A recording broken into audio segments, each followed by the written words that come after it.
It's only cute because I'm in a romantic novel said it. If you said that in real life, that's a red flag. Hi, welcome back. My name is Nichelle, and today we're going to be talking about Slaying the Vampire Conqueror by Carissa Broadbent.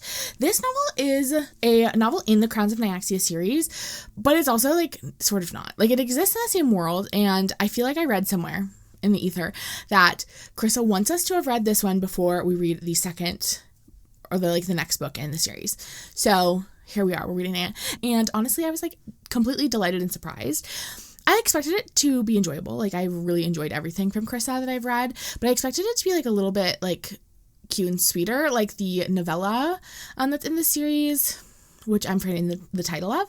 But I loved this book so much. Like, to me, this was, like, really a perfect romantasy. I loved it. Is a standalone, so we only get this, like, one book with this couple, but I feel like I really loved the storyline that is happening, and I love how the relationship developed, and I just, like, really had a great time. Before we, like, jump fully into the recap, I did want to make a quick announcement. I have decided to start a Patreon. The Patreon's main purpose for right now is actually going to be the home to a From Blood and Ash reread.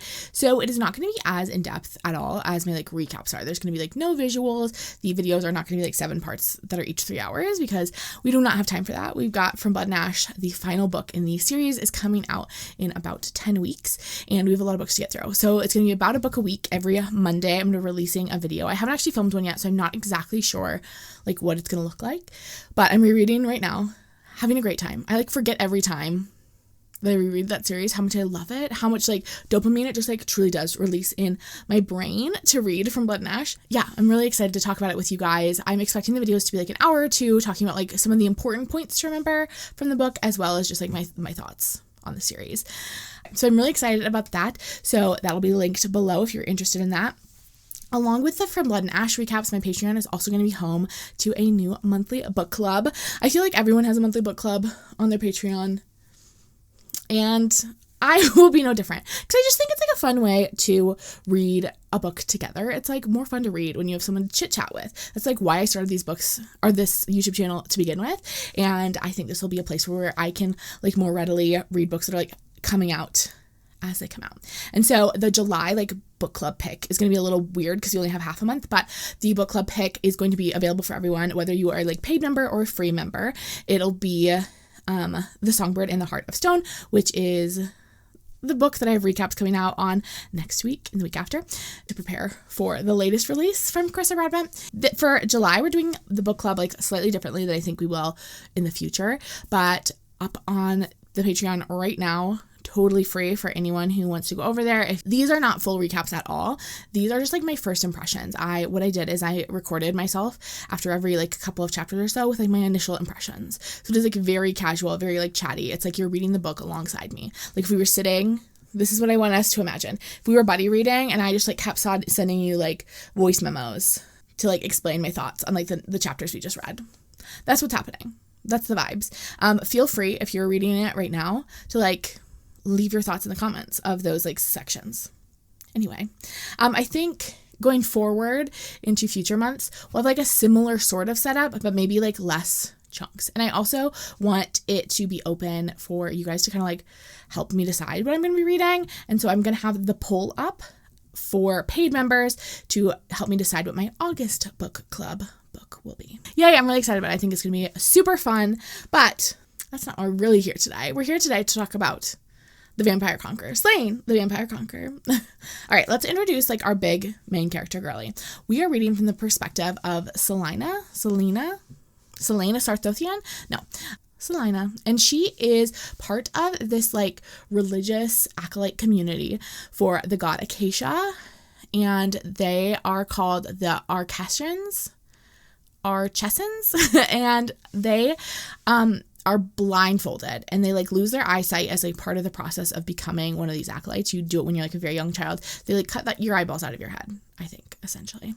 And so you can't see anymore, but in kind of, like, replacement for that, you have access to these, like, threads that move throughout the world, and any living thing has threads, and I actually think, like, non-living things maybe have threads too. I don't know. She can, like, kind of, like, sense her way through the world using these threads, and she can also manipulate things slightly using these threads as well. We'll, like, learn more about her magic as things go on. They are like loosely trained in all the gods' magic, but they're like specifically connected to Acacia, who is known as like the weaver of like the fates. We open with Sylina watching this nobleman hook up with someone, and she's like plotting to kill him. They kind of act as the hands of fate, and they will sometimes go into situations and enact whatever like Acacia has asked them to do, whatever they've like seen in the fates, whatever they've seen in the cards, they will carry these out. They can also like mentally communicate with each other through these threads, sort of like I say like the werewolves in Twilight, and it's called like thread whispering. So you can like pop right into each other's heads and like say stuff. We see this other Archellan named Wraith who is working with Sylina, and they're chatting back and forth. They're like working together to kill this guy, but before Sylina can actually get to this guy to kill him, she feels something through the bond with Wraith, and she's like, what's going on? And this big ship of vampires have swept into the city. They're invading, and she immediately recognizes Nyaxia's magic. Wraith is running towards the docks, towards the invasion of all these vampires, and Sylina can feel as she is killed. Asha, who's one of the higher ups, I don't think she's like top, but she is like kind of like a friend and like mentor figure to Sylina at the Salt Keep, which is where the Archellan live, is trying to like call her back through the thread whispering, and like it's too dangerous, like abandon the nobleman, you need to get back here, we like need to deal with the current situation.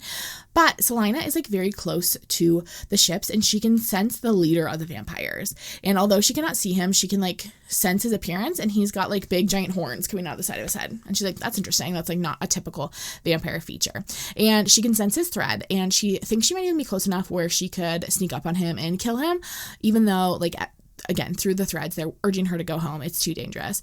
And she does listen. There is a real emphasis put on listening to the higher ups in this community, because they have a better handle on like what is the will of Acacia, the like hands of fate. Sylina thinks to herself, I would think about that moment for a long, long time. This opportunity she had to kill this vampire conqueror, and the fact that she did not do it. We get a little, like not flashback, but a little explainer of how Sylina came to the Archellan. Have I pronounced that different every time I've said it? Maybe. That's my choice and that's my journey. This chapter opens with, when they take your eyes, they take them slow. An offering given in pieces every day, rather than all at once. Okay, horrifying, cute, fun. Sylina came to the Archellan when she was 10 years old, which is like fairly old for the community. Like most of them are like fully started. I think by the time they're like 5 or 6, it is much easier to integrate into the community when you're young, because there is this like emphasis on forgetting your past life. Like once you enter the Archellan, that's all you should remember, that you should ignore anything that came before that. So obviously if you have a lot of life before that, it's harder to ignore it. And we hear a story about the Sight Mother, and the Sight Mother is the leader of this community, and we learn of the story that happened like pretty shortly after Sylina entered the community, in which the Sight Mother was breaking her fingers because she must learn to sit still in the face of great pain. And she was the only recruit not to make a sound. And so like, show off. And then she was like let into the Salt Keep. This was like one of her final tests in order to be like let in, was to have the Sight Mother like brutally break her finger, and then for her to just like sit there and take it. Rest in peace, Arabin Hamill. You would have loved the Sight Mother. That's what I thought when I read this section the first time. I said, oh, we've heard this before. I think Mr. Arabin Hamill also did some like bone breaking just to like teach his young children a lesson. And you know what? If I'm comparing you to Arabin Hamill, I don't think we're going to be friends. Tonight, all of the Archellan girls, blindfolded, are sitting around with their hands in salts. This is the way that they are able to kind of like connect to Acacia and also to like each other. It's like, I don't know, the salt like strengthens the threads. Lots of the Archellan girlies have died in the past few weeks as this vampire invasion has taken place. We learned that the House of Blood is the group of vampires that are leading this invasion, and it's unclear why they've suddenly come to the human lands to do this. Like, this is not typical vampire behavior. One of the sisters just suggests that they like let the vampires like kill each other, because like the House of Blood, they like know about the like tensions that are happening over in Obatros where the vampires live. Sylina is like very concerned with the human cost of that decision, because like the vampires are here, like we need to deal with the conquerors on our shores, but also like if the vampires are just like fighting back and forth in their lands, there are also like quite a few humans there. And so she brings that up. And then Asha says, we act on the will of Acacia alone, not our personal feelings. And she like brings up the idea that like Acacia, again, I'm going to pronounce everything 12 different ways. And I apologize if that's confusing to you. I wish I could do better and be better. I do. Acacia might think a purge is necessary. Like Acacia does not have the same value on human life. None of the gods really do, that Sylina does. And Sylina like kind of mentions that she doesn't love this vibe. And Asha says to her, no progress comes without a cost. And then we learn a little bit more about Acacia. Acacia, again, is like known as the Weaver and is like the god of fate. And she is the only god of the White Pantheon who is cool with Nyaxia. They're like still kind of like pals, still kind of friends. Then the Sight Mother says, yes, the Pythora King is our enemy.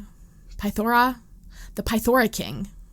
Every time I saw a Pythora King, I did think of like Pythagorean, like the theorem about triangles. The Pythagorean King. So I apologize if I accidentally call him the Pythagorean King. He's the Pythagora King is our enemy, but that doesn't mean his enemies must be our friends. The Conqueror is troubling indeed. We must be ready for the dark times ahead. And then everyone else is sent to evening recitations except Sylina. We learn a little bit more about the Salt Keep. So the Salt Keep is the home of the Archellan, and it's located in the eastern mountains of Gallia, which is like the human lands. I don't know if we're given a map in this book, which is like offensive and rude to me. I would like a map. Anyway, the Sight Mother has held her back to have a conversation about how distracted she seemed lately. She has really struggled with Wraith's death, and her Sight Mother is like not into this because the Akeshans believe that like death is not an end, but it's like an ascension. It's just like a change into the next life. So they really kind of like encourage not grieving because like that's a silly thing to do. If we're not like dying, we're just like changing. It's getting so cloudy and stormy out. The light is leaving as we speak. And Sylina mentions that she carries the weight of not killing that vampire conqueror when she had the chance. And the Sight Mother says, we are not judges, not executioners. We are the followers of Acacia's will. So it would not have been right for you to kill him without a message from the goddess. And then the Salt Mother says, like, I keep calling her the Salt Mother. She is the Sight Mother. The Sight Mother brings up this idea that like perhaps she was like so troubled by this because it reminded her of something from her past, like her life before she was an Archellan. But as an Archellan, she no longer should have any sort of life outside of her time here at the keep. And we're told that the Archellan believe that there is no moral good or evil. There was only what was fated and what was not, what was right by the threads our goddess wove, and what was a deviation of what should be. Judging was not our place. And that's kind of like the motto of the Archellan. And then the Sight Mother explains she's looked into the dark. She's like looked into the fates and into the futures and has learned that the Conqueror is not right, that he is not a choice. So we're not going to fight him because of like a moral failing on his part for conquering, but because like the fates do not want him to conquer. And so because he's threatening Acacia and the whole of the White Pantheon, Sylina is being sent to like take care of him. This is her new task. She's being tasked with like leaving the keep, following the Conqueror, and taking care of him. And the Sight Mother tells her that the bloodborne vampires have an affinity for seers, and they usually have at least one to accompany them on every mission. And the plan is essentially for Sylina to replace their current seer, to like take care of the current seer, take her place, and then learn as much as she can about him and his plans and his next moves and like report that back. That is like her task for the current moment. And then Sylina is set out into the world, and the Sight Mother says to her, may she weave in your favor. Sylina travels through the threads. They can like teleport through the threads too. The thread magic sometimes confuses me, just the smidgiest smidge, but they can teleport through the threads, especially through water, it seems. There's like water, they're like pools at the Salt Keep that I think they're able to like teleport through to other pools.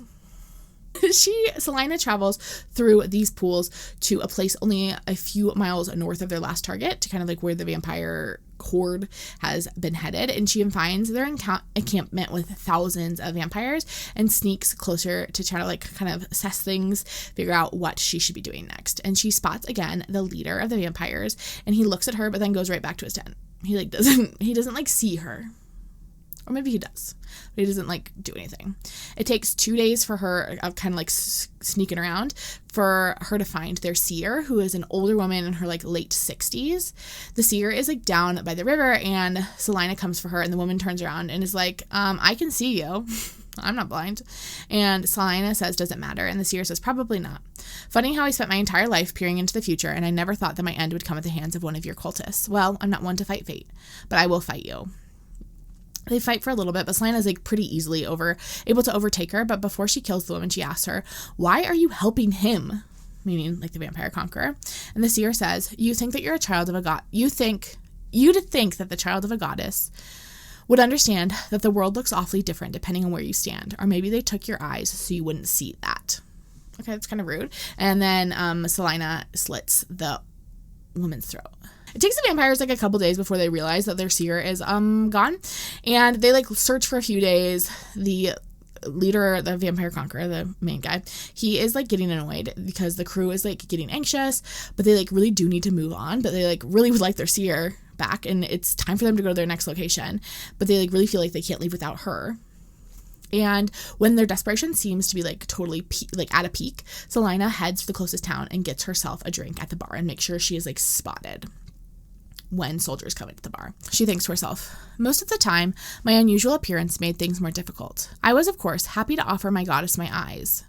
Over the years, she's taken my little finger on my left hand too, and etched several scars into the skin of my abdomen, all gifts that I gave her freely, and it was an honor to allow my reverence for Acacia to mark my flesh so permanently. There's a strange sort of kinship in it too, among my sisters and I. We all turned ourselves into something foreign to the outside world, forever branded as an Arcasian. Okay? That's not my favorite, but like, you know, sometimes the cults are going to cult. After she's like spotted by these soldiers, she gets herself a room at the inn and kind of like, I don't know, she's not sneaky about it. And she waits for the soldiers to come back. And then she like lets herself be kidnapped by these vampire soldiers. She fights the guy that comes for her off just like a bit to just make it look a little bit more realistic. And then he essentially, the moment she like gets like an injury, he uses his blood magic to make her essentially like pass out. When she wakes back up, she is in the vampire camp and her head is really hurting. Her head's not feeling good. The leader guy is there and he's watching her, and obviously she can't kill him now because that's like not the mission the Weaver sent her on. She's supposed to gather information. He's like clearly God touched in some sort of way. She can like feel it in his threads. And first thing he asks her about is about the blindfold, and he goes to like just take it off of her, which is like very rude. This is very much giving me, do you know the story from the book of Scary Stories to Tell in the Dark? I think that's where it's from, about the girl with the green ribbon tied around her neck. I don't know. I don't want to spoil that story for you if you want to read that children's story from like 1990. But when you untie the ribbon, especially without asking, bad things happen. This is giving me that. Sylina is able to stop him from taking off her blindfold. And he's like, sorry, there was a mix-up and you accidentally got taken. Like, let me know where you'd like to be dropped off. Like, we don't do kidnapping. And Sylina's like, well, it's fine because I'm like not even a member of the Archellan anymore. So if you wanted to come kidnap me, it's totally cool. And the guy is like, weird. People normally don't forsake their goddess. Like, once you're in a cult, you normally stick around with them. And Sylina's like, oh, I'm on good terms with my goddess because she wants to make sure it's like clear that she can still be a seer. She can still act as that.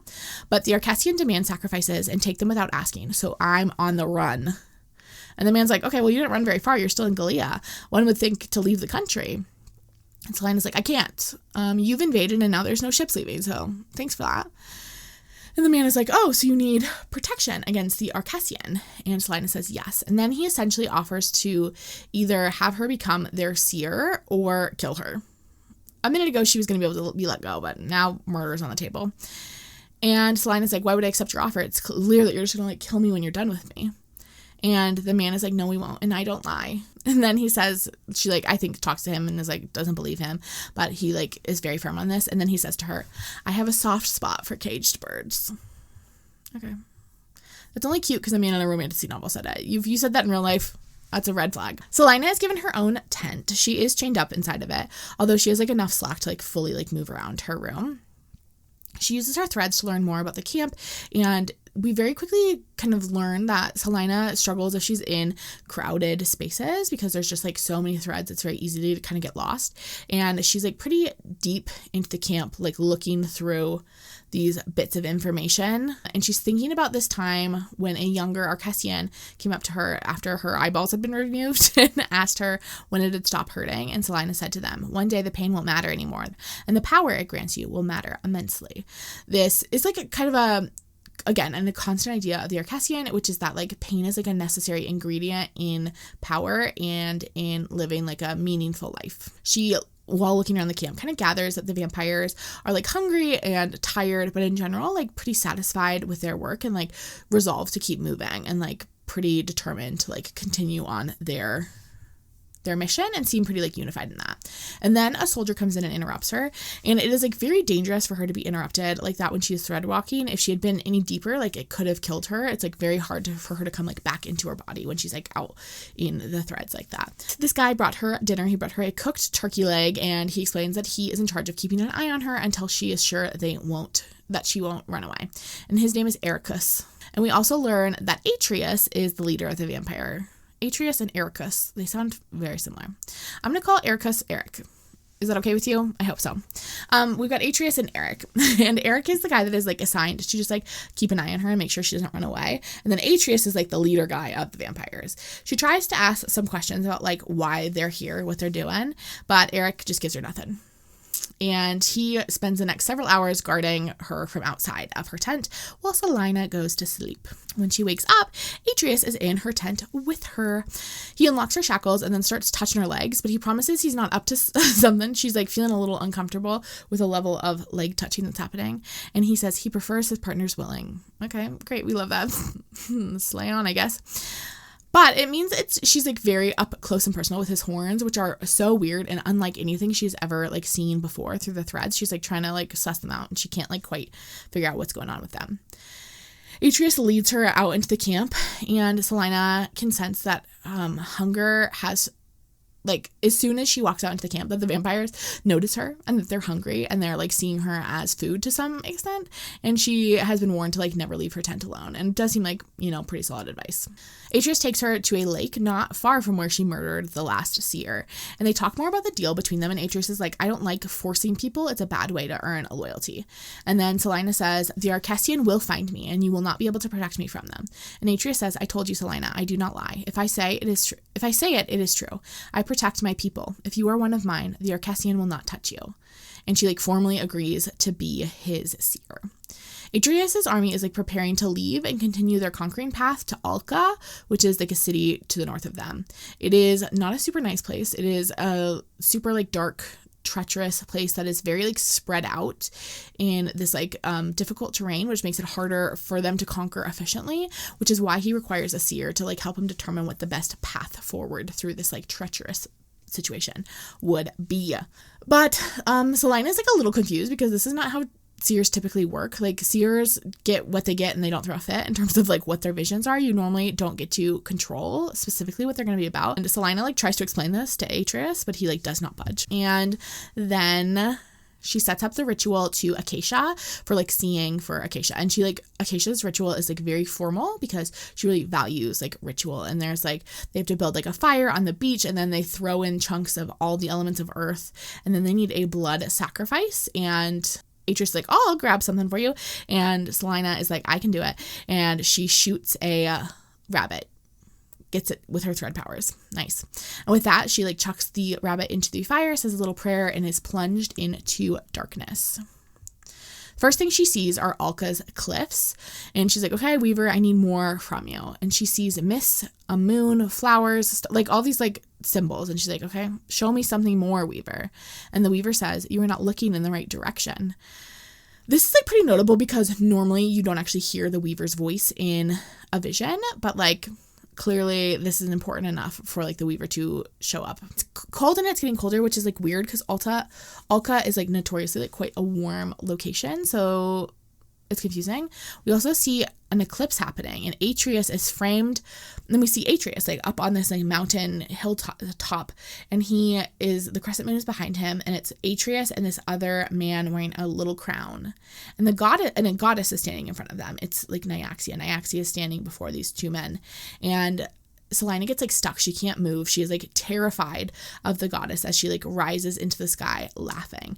And then Atrius's companion like collapses, and she thinks to herself, he was nothing but black blood in the snow. And Atrius was on his knees beside him, bowed and broken. And Atrius is like there like shaking that guy, trying to be like, wake up, my prince. Sylina comes back to her body, and Atrius is waking her up, and he explains that he knows the signs of like a seeing mission that has gone bad, and so he woke her up because clearly she was like in distress. She's having a really hard time shaking off this vision as Atrius gives her some water. Her feet are all sliced up, but Atrius says he'll get her a healer so she can tend to that, and she's trying to figure out what to tell Atrius because she doesn't actually want him to be successful when he goes to Alka, so she kind of like manipulates the vision just slightly, and she says that he should go to Alka under the full moon because she had seen the crescent moon kind of leading to Atrius's victory, while the full moon had been like quite bloody.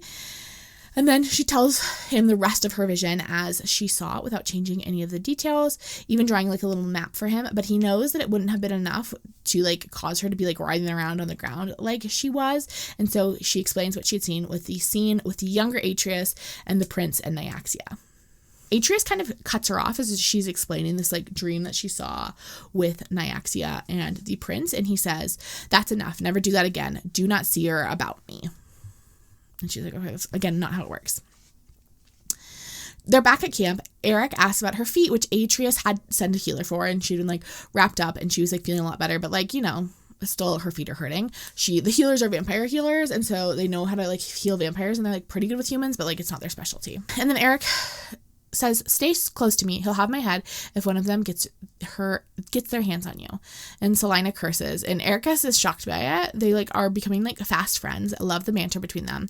They're like preparing to move camps to like start heading for Alka, and Ericus talks about how he battled these like wraiths, and he's like pretty cool, and he also talks about how great of a leader Atrius is, and how Atrius is like really puts his men above himself, and like if he's asking his men to do it, he will always participate. Like this is something that he's like a good man.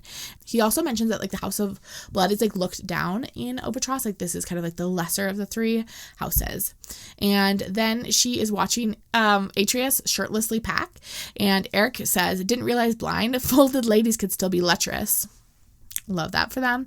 And then he continues and says, like I said, no shame in it. I've got no interest in the man, but even I'll admit he's a good looking one. You wouldn't be the first, won't be the last either. Not that many people get lucky, but hey, maybe you'll be different. You're just his type, actually. Beautiful, mysterious, dangerous, and an obvious, clear as the moon mistake. They're headed out of town. The whole camp is packed up. They are riding out of town. Sylina notes that Atrius's horse is giant and seems like very otherworldly, but like clearly they're buddies. There's this like gentle sort of affection that he has with the horse where he's like kind of constantly like petting it and like stroking its hair. And there's just like kind of like a sweetness and a gentleness in their interaction that she's surprised by seeing coming from Atrius. Atrius is leading the army, but Eric and Sylina are not far behind. Eric is chatty, but Sylina is getting a headache because they're like surrounded by all these people, and again, I mentioned already, when she's surrounded in like big crowds, it is like easy for her to get overwhelmed by the amount of information that like she could process through the threads. She's trying to figure out a way to sneak away from camp and subtly talk to the site mother because she has stuff to say to her. She like really needs to sneak off alone, but she's not supposed to leave her tent by herself, and Eric is normally with her, but like there hasn't really been time. They haven't even really been stopping at like proper camps. They've kind of just been like sleeping and then continuing on. Like it has been like a pretty like quick march forward. Finally, after a week of travel, they stop. She's left alone in her tent pretty quickly because there is some sort of like feast happening back at the main camp, and though Eric wants to go there, and so he just kind of like leaves her alone. And she leaves camp, and she very quickly like stumbles upon Atrius, who's just like chowing down on a deer, which is like a very different vibe from like the feast with like the fire and everyone like cooking and eating together in the center of camp. Atrius looks up and is like, what are you doing here? And Sylina says, I'm just walking. Everyone else is like back at camp feasting. And Atrius says, Eric left you alone. Go back to your tent and stay there until morning. And then Atrius explains that it's a festival for the House of Blood to celebrate the birth of the kingdom of the House of Blood, but like sends her back to her tent. She's not allowed to participate. And Sylina does plan on going back to her tent, but she is going to use this as an opportunity to make a brief detour to go call on the threads to Sight Mother. She heads over to a pond to reach the Archellan, which is easiest to do through the water, although she could make it work on stone if necessary. She connects to the Sight Mother and updates her with what she's been up to, and she explains what happened with her vision with Alka and how she didn't give him the right information. That was her plan. And the Sight Mother is Alka has few resources, it's drug infested and weak, he can have it. And Sylina is there's a human cost to allow him to conquering them, Sight Mother. And the Sight Mother says, we are playing a bigger game. And Sylina says, I'll shed no tears for the warlords, but thousands of people live in that city, many of them innocent children. And the Sight Mother says, you will never be free unless you let go of that hold your past has on you. The past cannot dictate the future. We fight for what is right. What is right goes beyond good or evil. And Sylina is you're right, I'll choose differently in the future. I won't do things of my own accord. I'll wait until Acacia tells me what to do. May the threads guide you. And then she heads back to camp. The next night, the vampires are slow to rise. They're pretty hungover, essentially, from the feast. Eric comes back to her tent later than usual, looking hungover and complaining about how she got him into trouble with Atrius the night before. But mostly, Sylina is just glad that Eric didn't get replaced because they're buddies and pals. She doesn't want a new vampire watcher. They pack up camp and they start moving again for another week. And when they finally stop, Eric gets pulled away, and Sylina uses this as a chance to check in on Atrius and what he has been up to. She uses her threads to go check on him. And he has been strategizing for the upcoming battle. Eric comes back and is I've got to go deal with some battle stuff, so Rilo is going to take over babysitting duties. Sylina doesn't love this and is I need to talk to Atrius. And Eric is he's really busy right now. And Sylina's well, I had another vision about the attack. And Eric is I think you're lying. And Sylina's I don't think you get to make that call about whether I'm lying or not. Take me to Atrius. And Eric says, I'll ask him, but he really he does have better things to do right now. But Atrius does make time to see her, even though he's a little bit cranky about it. And Sylina's I would like to march with you into battle in Alka. And Atrius is no, you would be more trouble than you're worth. I don't want to have to babysit you while we're in battle. And Sylina's I'm a trained warrior and your seer. It would be helpful for me to be with you. And Atrius doesn't seem like he's going to budge. So Sylina comes up with another cute little lie. She's actually, I did have another vision. And the Archellan are going to come for me in the night of the attack. So if I'm not with you, they're going to murder me. So I have to come with you. And Atrius is I don't believe you again. And Sylina's please, I'm so frightened. I'm afraid. And Atrius is fine, but you'll have no bodyguards. No one's going to be watching out for you. If you get yourself murdered, it's on you. And Sylina's I'm a killer. Don't underestimate me. And then he tests her by swinging his sword, by quickly swinging his sword for her neck, and she has to make sure he doesn't draw blood. And she beats him in this duel, knife to his throat. And then Atrius is fine, you can come just this once. Now get out of my tent. I have actual work to do. So she's gonna get to come on their little trip to Alka. They're headed into Alka, and Sylina's with them, and then she thinks to herself, maybe I should have considered further that I had deliberately chosen to sabotage Atrius's army before I insisted on marching with them. Yeah, girl, maybe. Maybe this was truly a bad plan. That's okay. Everybody makes mistakes. Everybody has those days. Everybody knows what I'm talking about. Everybody gets that way. Sylina rides in the front near Eric, who is don't expect me to save you if you get yourself into trouble. They're approaching the cities via these tunnels because it is low tide. Because they're traveling through these tunnels and the city is so spread out, Atrius has made the decision to split his army into a bunch of smaller groups. And Sylina is are they setting up a siege? And Eric says, we suggested it, but it takes too long and would kill too many locals. And Sylina is surprised that Atrius would care about killing locals, but clearly it's a priority for him. So their attack isn't a sneak attack because the town's location, there's no real way to sneak up on it. And Sylina can feel this nervous energy from the soldiers, and she talks about how soldiers before battle always exist on this knife's edge between life and death, this nervousness and this excitement and eagerness to get into battle, but also this fear of something bad happening. They arrive at the gates of the city. Each post is tipped with these little blue flames, and Atrius goes, knock knock, he whispered under his breath, and then the gates explode open and they walk on through. Immediately Avis's warriors attack them. Avis is the warlord of this city. Sylina is struggling with the crowds, the number of people around her. it is overwhelming her.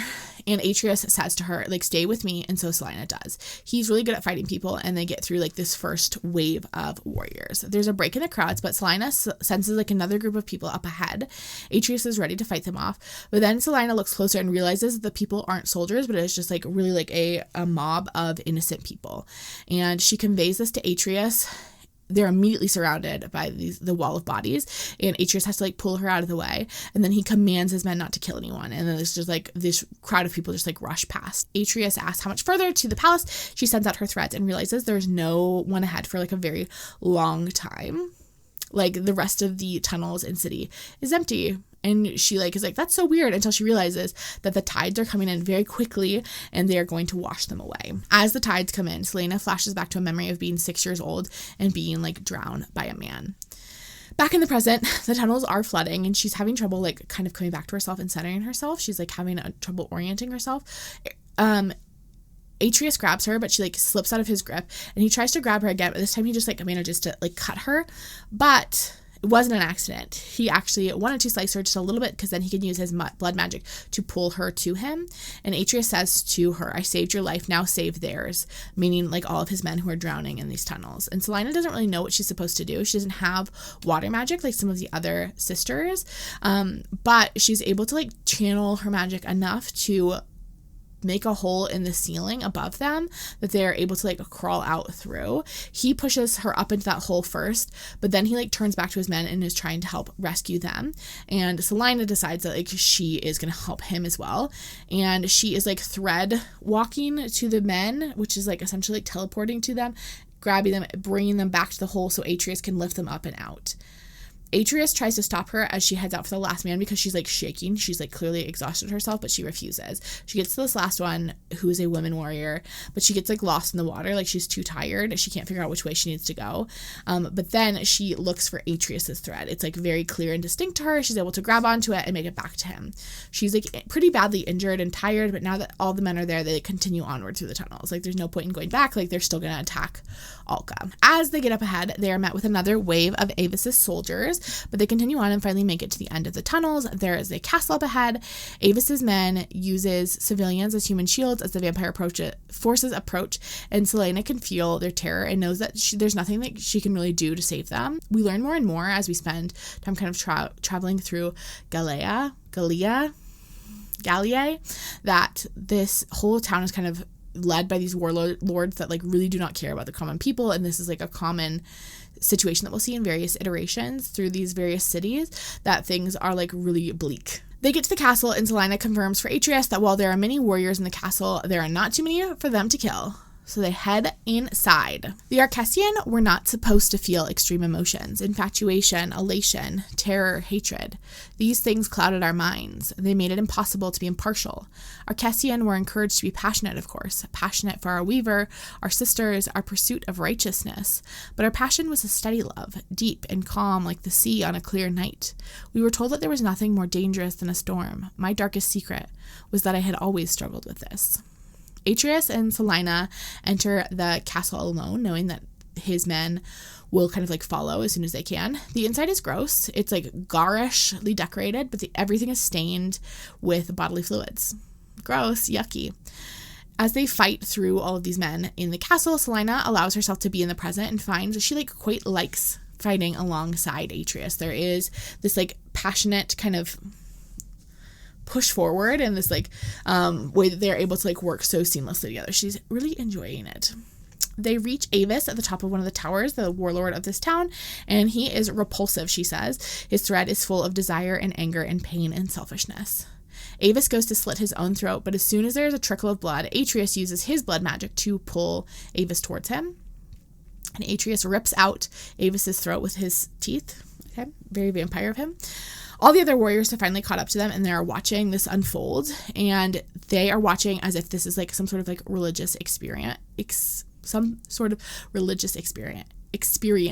And then Atrius, once he's ripped the head off of this man, he holds up his crown, and then the warriors start to like leave the room, and then almost immediately Atrius has a knife to Sylina's throat, because obviously he's figured out that she did not actually see that the victory was on the full moon, because that doesn't make any sense with the tides. Also, this is something that is never brought up throughout the book. I like kept waiting for them to ask about it. Sylina is like kidnapped by like one guy like fairly easily, and then we like learn throughout the book that like Sylina is like a pretty good fighter. It is like never brought up the fact that like she really did not fight off the man who tried to kidnap her. You think they would have some questions about that, because I think Eric is the one who kidnapped her, so it's not like he doesn't know at this point. Sylina is like, hey bestie, why are you holding a sword to my throat? It's kind of weird. And Atrius is like, you lied to me. And Sylina is like, well, you won. What did you mean? My note here says, girly, I don't know how you thought you were going to get away with this. And Sylina is trying to be like, seeing is like really unpredictable. Like maybe you saved yourself from even greater bloodshed by coming tonight, not on another night. We can't know.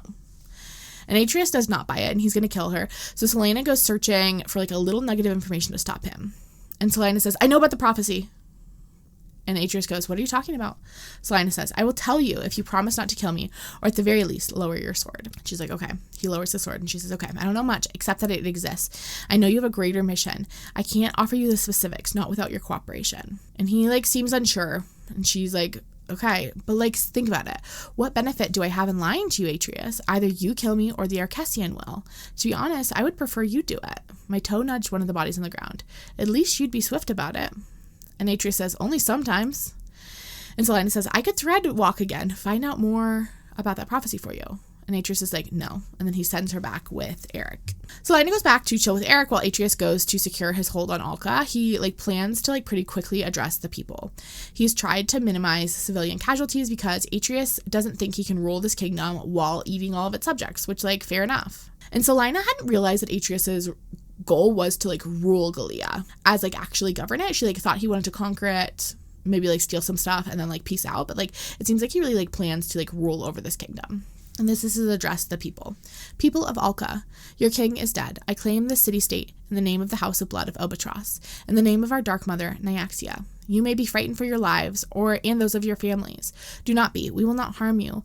We are your protectors, not your enemies. We do not tolerate violence against us, but otherwise you will not be injured or punished. You have no need to be afraid. When the tide goes back out that night, Atrius sends men to gather the bodies of the soldiers that had fallen, and there are like a lot that died in those tides that came in through the tunnels.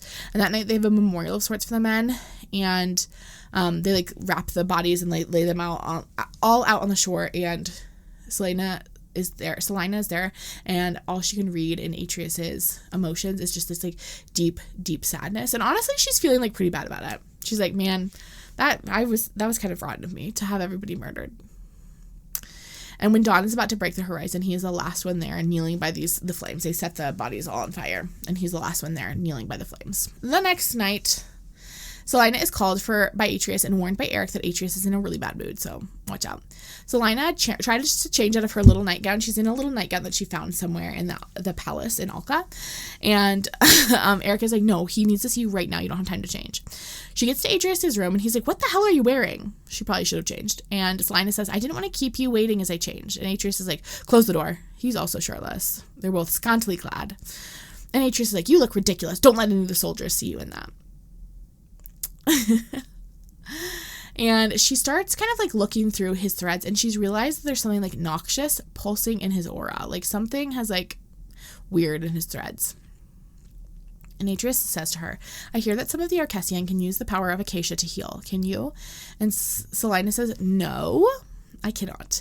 But I could like try a little. What, are you injured?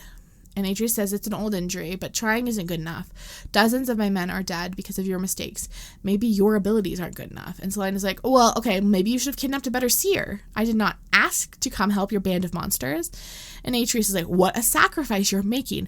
How long will it take the Archellan to take you away if I dump you at their gates? Do you think they'll leave me the pieces or just feed them to the wolves? And Sylina says, I sense that you are struggling. I may not be the best healer, but I can try. And then Atrius like points to his chest as being like the location of his injury. And when Sylina starts to ask follow-up questions, he's like, never mind, I don't need your help. I'll be fine on my own. And Sylina's like, let me try to help. Atrius grabs her and holds her hand to the center of his chest, and Sylina senses like a deep decay that is living alive inside of him and trying to like take more from him. And Sylina says, I've never seen anything like this. What is it? And Atrius says, it's an additional curse in addition to the bloodborne curse. Can you help? And Sylina says, I don't know. I think it would take a very powerful healer to cure. And Atrius says, I don't need a cure. I'm not a fool. I just need more time.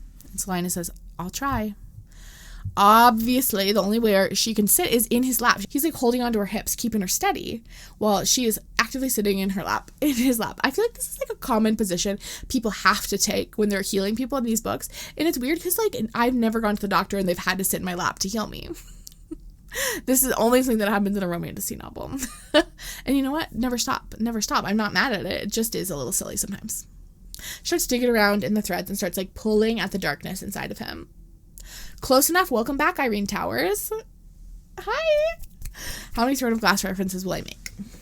100, approximately. She can't get rid of the rot, but she can kind of like untwist the threads inside of him that have like kind of like there's like rot at the core and then threads spreading out. She can like untwist the threads that are like trying to tangle their way up the quartz. As she does it, she also sees some memories of the sense of like childlike fear. In the real world, after a while, she collapses from the effort of untangling his threads, and they end up like tangled on the floor together. Atrius tries to push himself up, but Sylina urges him back down so she can sedate him and give him some rest. She can't like completely get rid of, again, the ailment, but she can like offer him rest that is pain-free. And Atrius just says like thank you and then falls asleep. Sylina lays next to him as dawn breaks. He keeps having nightmares and she keeps using her magic to like soothe each one away as soon as they start. But eventually, when it seems like the nightmares have like finally settled, she falls asleep next to him. In the next night, because remember they're vampires, so they wake up at night. Sylina wakes up next to a very pleasant sensation of something like touching her back, like stroking along the bare skin on her back. Atrius is like tucked behind her. They're spooning on the floor. And she like totally like comes to as soon as she realizes this man is spooning her in the back. And Atrius apologizes. He like fully wakes up too, and he like did not realize what was happening. He said, oh, I was dreaming. And he starts blushing. And Sylina says to him, you are in a lot of pain. I won't tell anyone. I know you aren't a man who likes to reveal his weaknesses. They flirt about her outfit again, and he insists she change before the men see her, because they don't need any more distractions, and she would be distracting her little outfit. Eric sees her and says to her, you never came back to your room last night. Sylina is pretty tired and fuzzy from the night before, and they talk about how Atrius doesn't have any friends, and Eric calls him like a cat. He's like a cat. He just tolerates people's presence. Sylina explains that like nothing salacious happened between them last night. Atrius just needed her help. Eric does not totally believe her. Say it again. Just his type. Beautiful trouble. But whatever you did, thank you. He was in a much better mood today. So everyone's a winner. She goes, she takes a nap, and she finds herself like really missing Atrius's presence in his touch. She's woken up by a knock later that day from one of Atrius's errand boys. Atrius is once again requesting her presence. She again works at the knot inside of him, again putting him to sleep at the end, this time falling asleep immediately after. And this starts a pattern of this happening every night. Helping him was hard work. It did not come naturally to me. It left me drained and depleted. So why was it that a small part of myself was relieved when he let me inside? Why did I find an uneasy comfort in the warmth of his soul next to mine? I had no nightmares of my own in his room. I didn't know what to make of that. Maybe we're all just animals, I thought to myself as I dozed off that night, my grip still loosening around Atrius's presence. It's nice not to sleep alone. The next thing we get is a few days later, they're both in Atrius's tent, which is messy because he never fully sets it up because they're just like moving so fast these days. They never stay more than a night or two at a particular camp. She's sleeping next to him after healing him every day, only returning to her tent at nightfall. And Atrius says to her, Vasai is the next target. And Sylina has a big reaction to this because she has some sort of connection to this place from her past. Even though she is an Archellan, she's not supposed to have like a past. She's not supposed to remember this. She knows like this was the place where she grew up. She's trying to play it cool. Atrius says to her, I expect it to be more of a challenge than like the last city. I hear that the warlord is a formidable man. And Sylina says, Tarkin. That's the warlord of Vasai.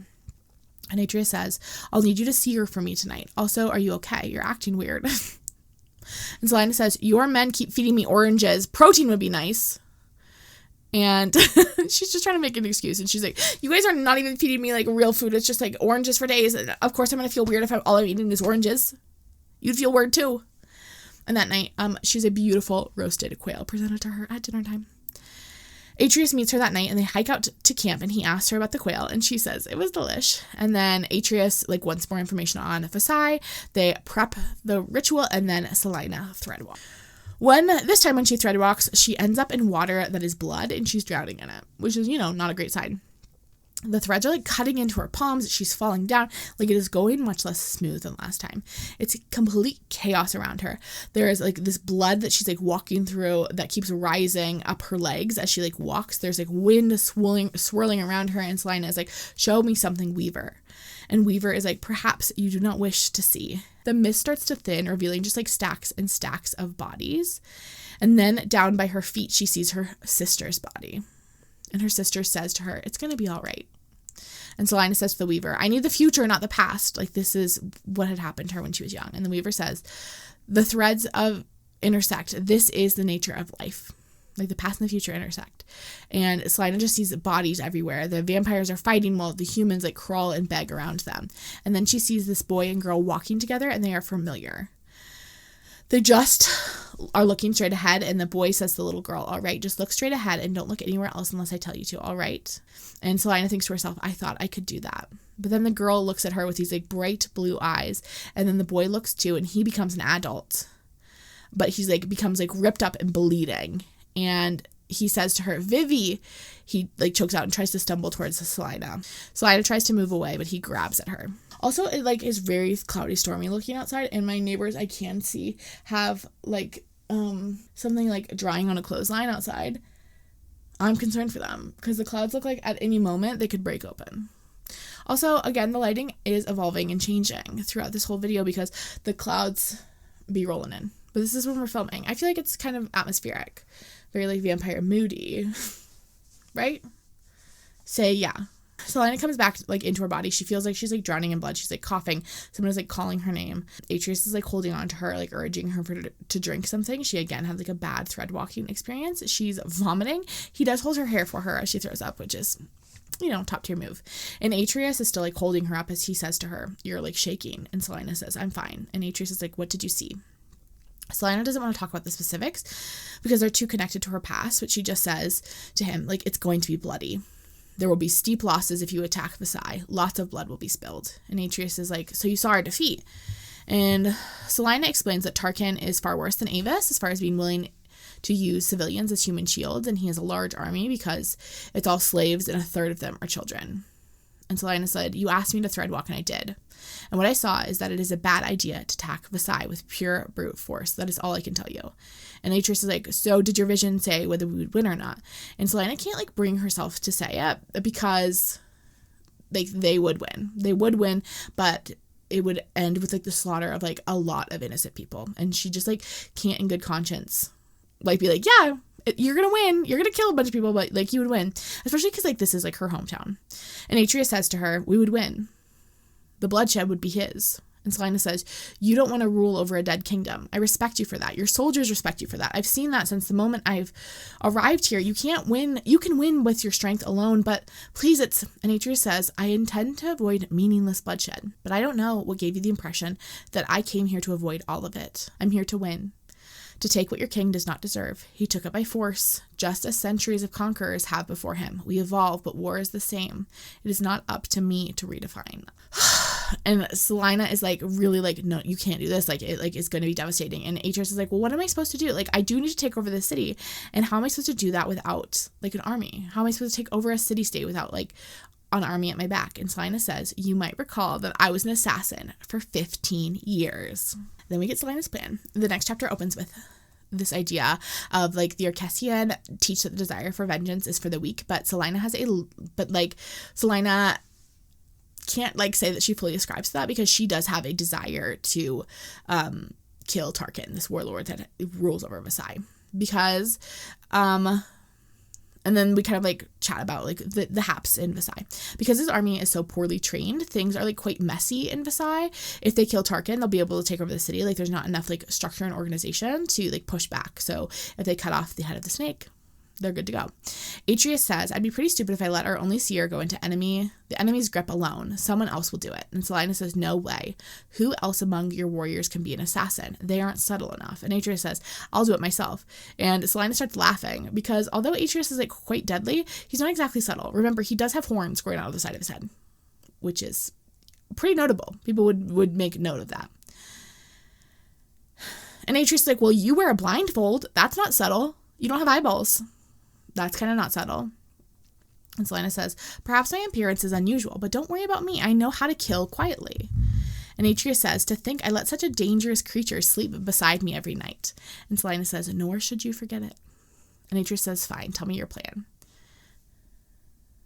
And then we learn a little bit more about Tarkin. Tarkin was a Pythora broker who climbed the ranks of the Pythora King's regime because he had cultivated an image as a god's chosen oracle. He's like a weird guy, and he likes a lot of concubines, but he likes their faces covered as they enter the palace or like move throughout the city at all, because he likes to feel like he owns even like the rights to their faces, and he like does not like to share. So Sylina is veiled as she goes into the palace. Her outfit is not quite right, but it's hopefully close enough that she's able to get through the guards.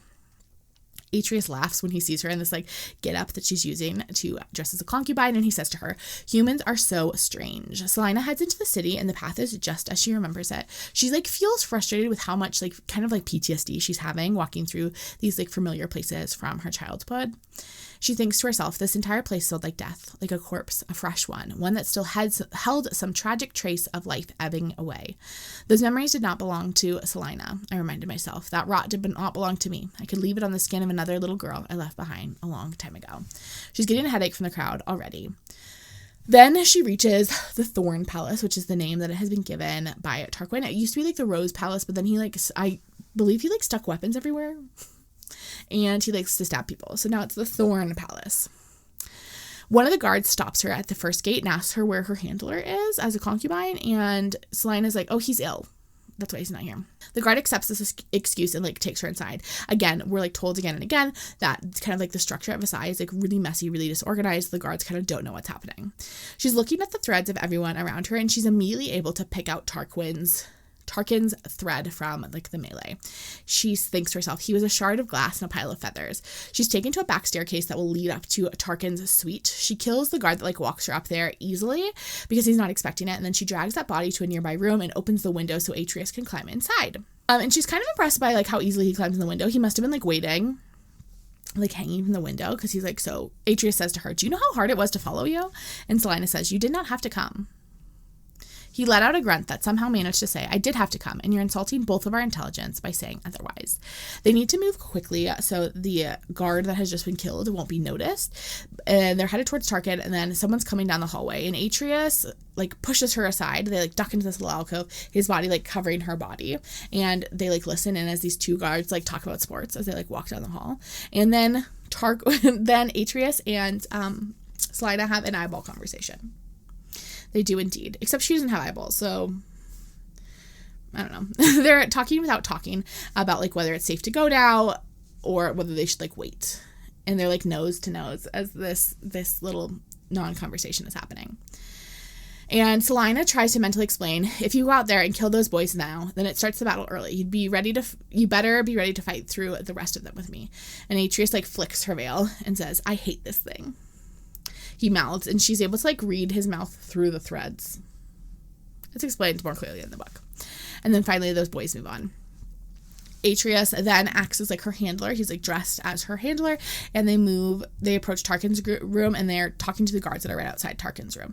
And these guards are much better trained. The closer you get to Tarquin, the better the guards he keeps close to him are. And they're immediately we had no word that anyone was coming tonight. What do you mean? And Sylina is I'm already very late. I don't want to disappoint him. He wanted me here tonight. And the moment the guards glance away, Atrius stabs him.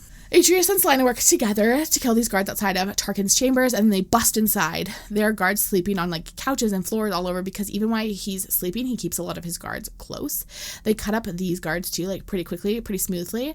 And then Atrius is where is Tarquin? And Sylina points to his bedchamber. There are a few more guards there too, but as they continue, they haven't gotten rid of all of the guards. And Sylina also knows that Tarquin, unlike Avis, is a warrior. He will fight them as much as he can. He's not going to just roll over and let Atrius, like, kill him. Sylina still remembers Tarkin's face, even though she was supposed to wipe away those memories, but it hits her as this door opens.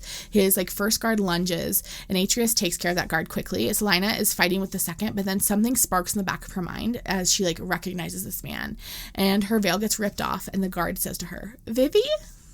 And she recognizes him as soon as he says her name as Naro, her brother, and he's like, "What are you doing here?"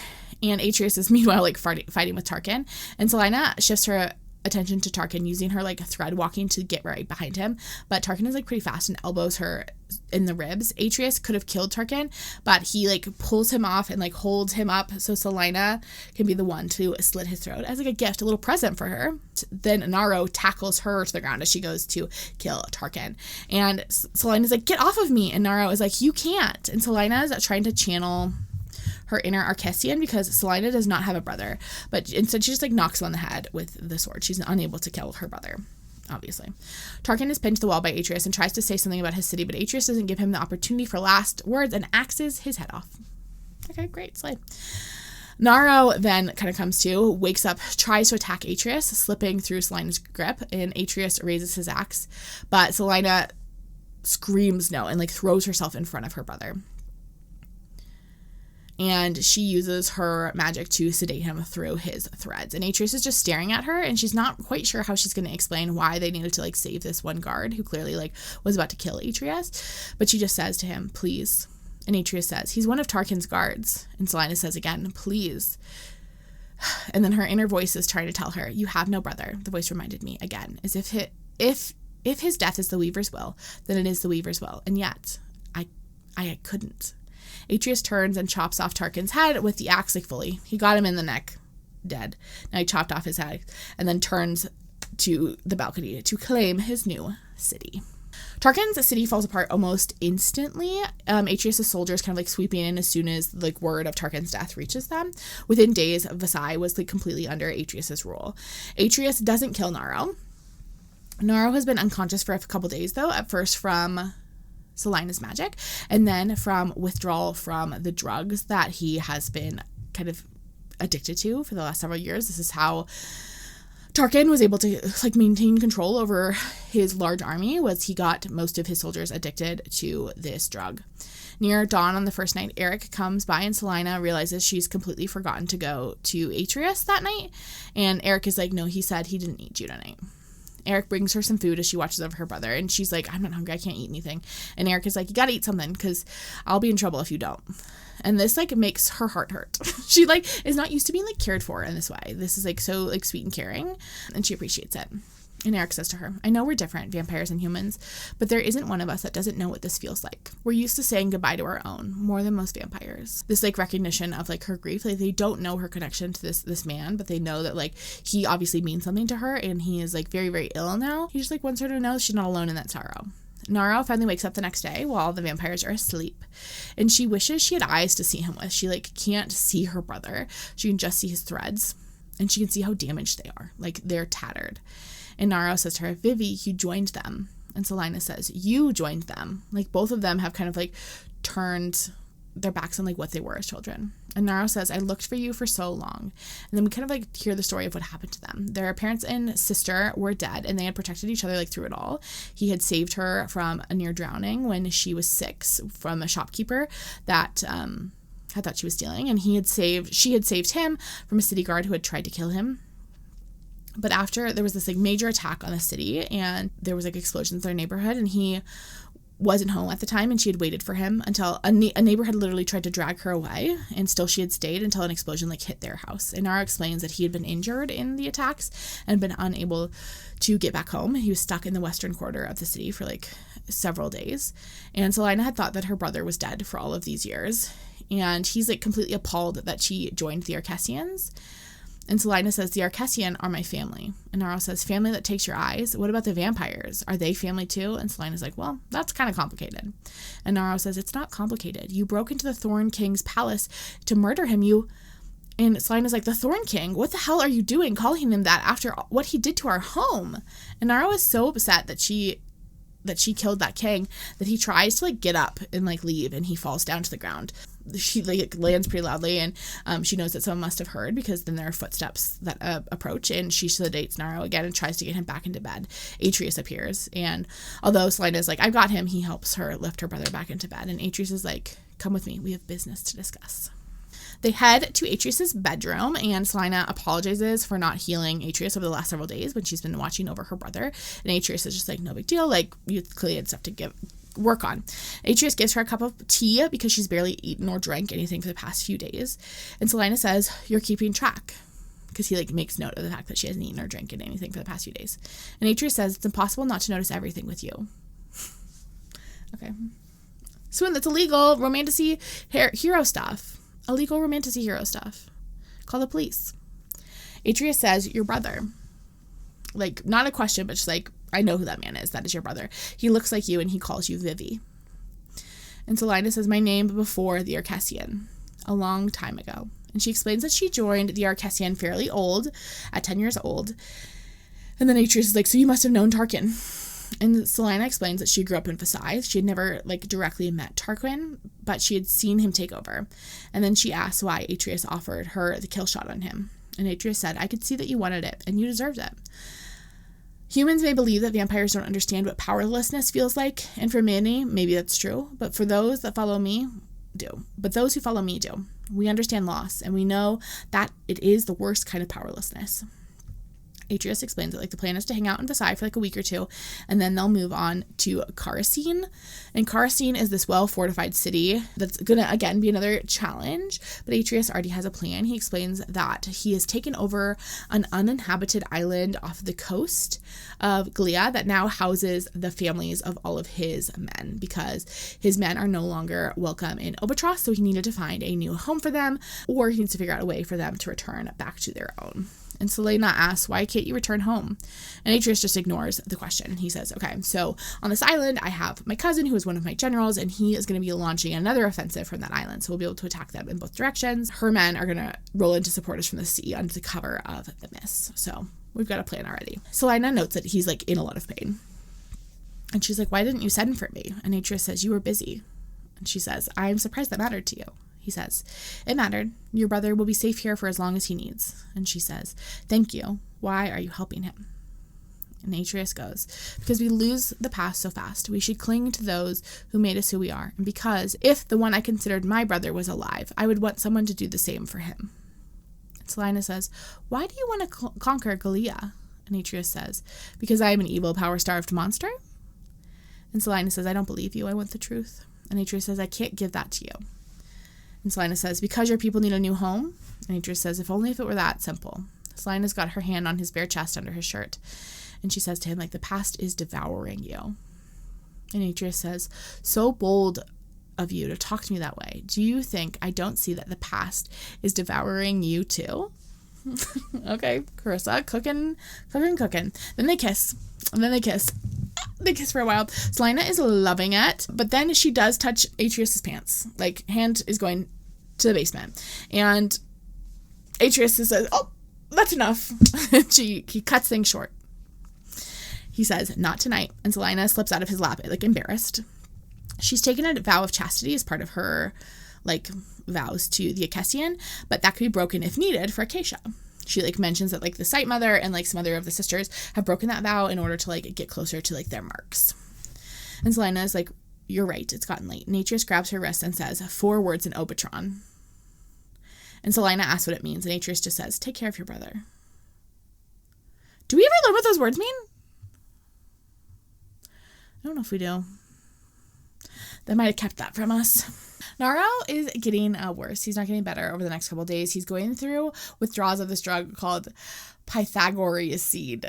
Again, I do want to remind you that I am thinking of Pythagorean theorem every time Pythagora is like mentioned. So this is a triangle drug. Anyway. Naro, not doing well. He's rarely awake, and when he is, he's like completely delirious. It's like a few days later, he's struggling to breathe, and he's feverish. It's getting really bad, like really dangerously bad, and so Sylina decides that Sylina decides that it's time for her to go find some Pythagoras seed, just to like give him a little bit so he can like not die.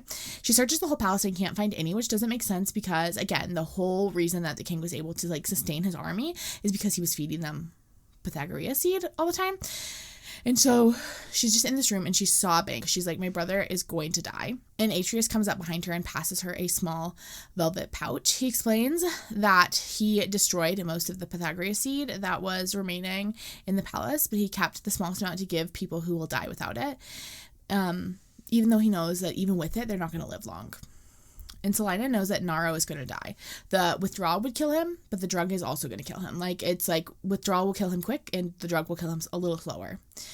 But she can't let him go. And so she goes up to Naro's room. She gives him a single seed, just enough to like keep him alive. And she like continues like dosing him with these like tiny amounts to like keep the symptoms at bay. She falls asleep next to her brother's bed and she wakes up to a thread whisper. It's Asha, and if she's thread whispering, that means she must be in Vasai, which is like a little confusing because like, why is she here? This is not where the girlie should be. She goes out into the city and she finds Asha, and she finds the Sight Mother is with her, and she feels so relieved to see them. She like really has missed them over the time that she has been away with this vampire. And Sylina says, I'm so happy to see you. I didn't expect you guys to come. And the Sight Mother says, this is really important. That's why we came here.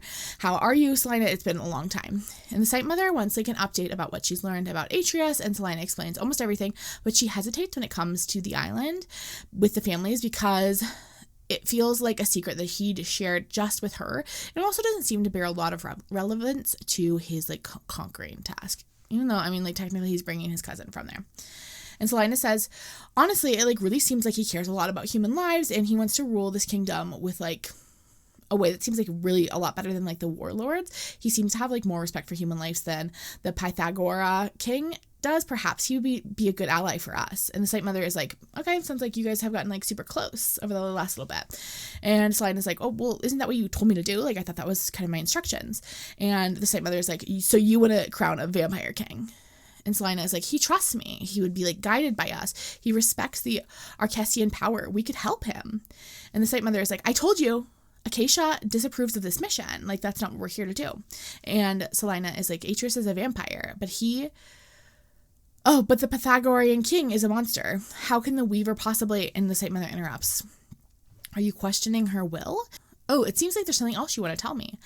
And then Sylina explains the situation with Naro and asks if the Archellan healers might be able to help him. And the Sight Mother is like, whoa, what are you even suggesting? You want to bring an outsider to the Salt Keep? And Sylina's like, well, I could take him somewhere else and like the healers could come to him. And the Sight Mother says, Sylina does not have a brother. You know this. I know I do not need to tell you this. She's like holding her hand, trying to be comforting while also being like the worsty worst. And Sylina is like not loving this. She like in this moment, she's like really resenting her vows. She's like really hating the fact that she is an Archellan. And she says, and the Sight Mother says to her, I know that you've had a harder time than most, but we will always help you walk the path back home. Gotta go. Night is coming soon. So like the vampires are gonna be out and about. You should go too.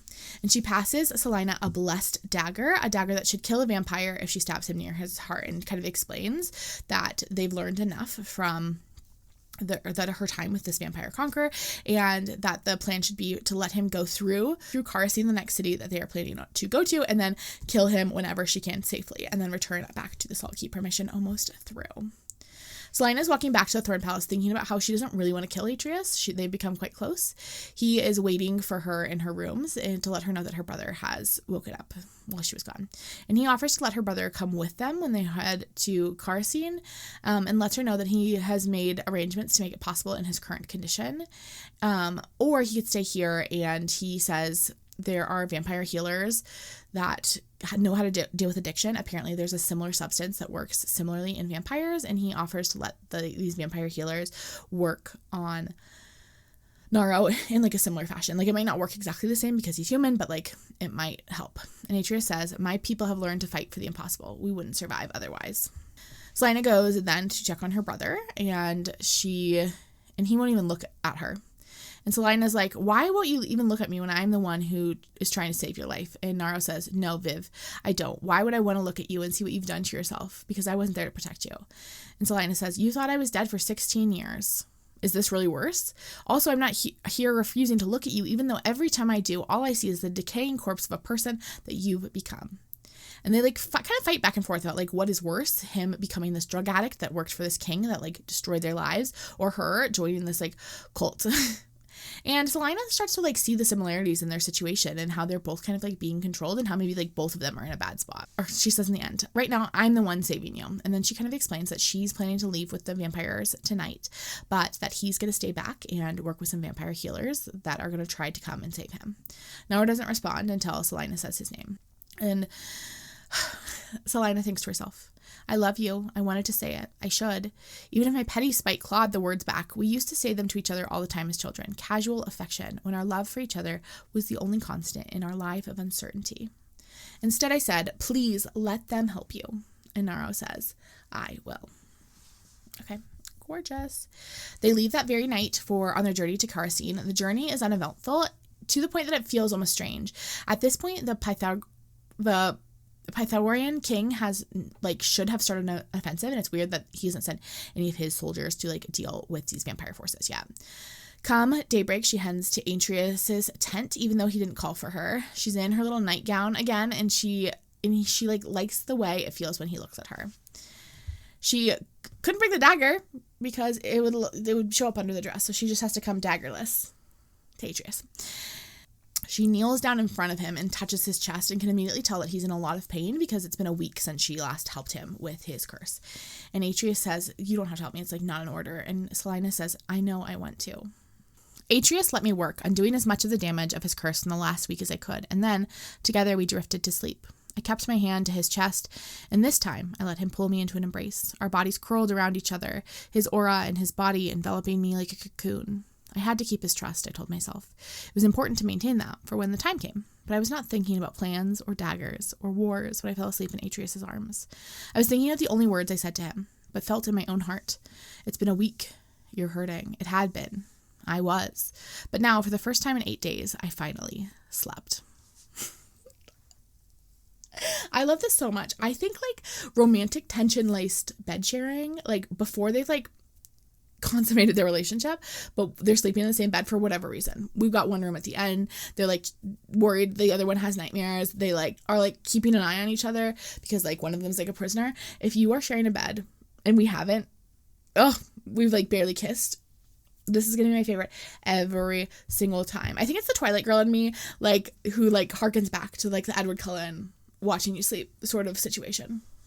I just like truly love a like platonic bed share. So romantic. They continue to move up the coast, and Atrius like continues to get more nervous because they've seen no one, and they've not only kind of expected Pythagorean troops, but also his cousin's troops, like the general that lives on that island. And Sylina is sleeping with Atrius every night. She's like, they haven't consummated their relationship yet, but they're sleeping next to each other every night. On the third night, he can't sleep, even with Sylina's sedation. And Sylina says, you're concerned about your cousin. And he doesn't say anything, but like she can sense that he's just like so anxious about it.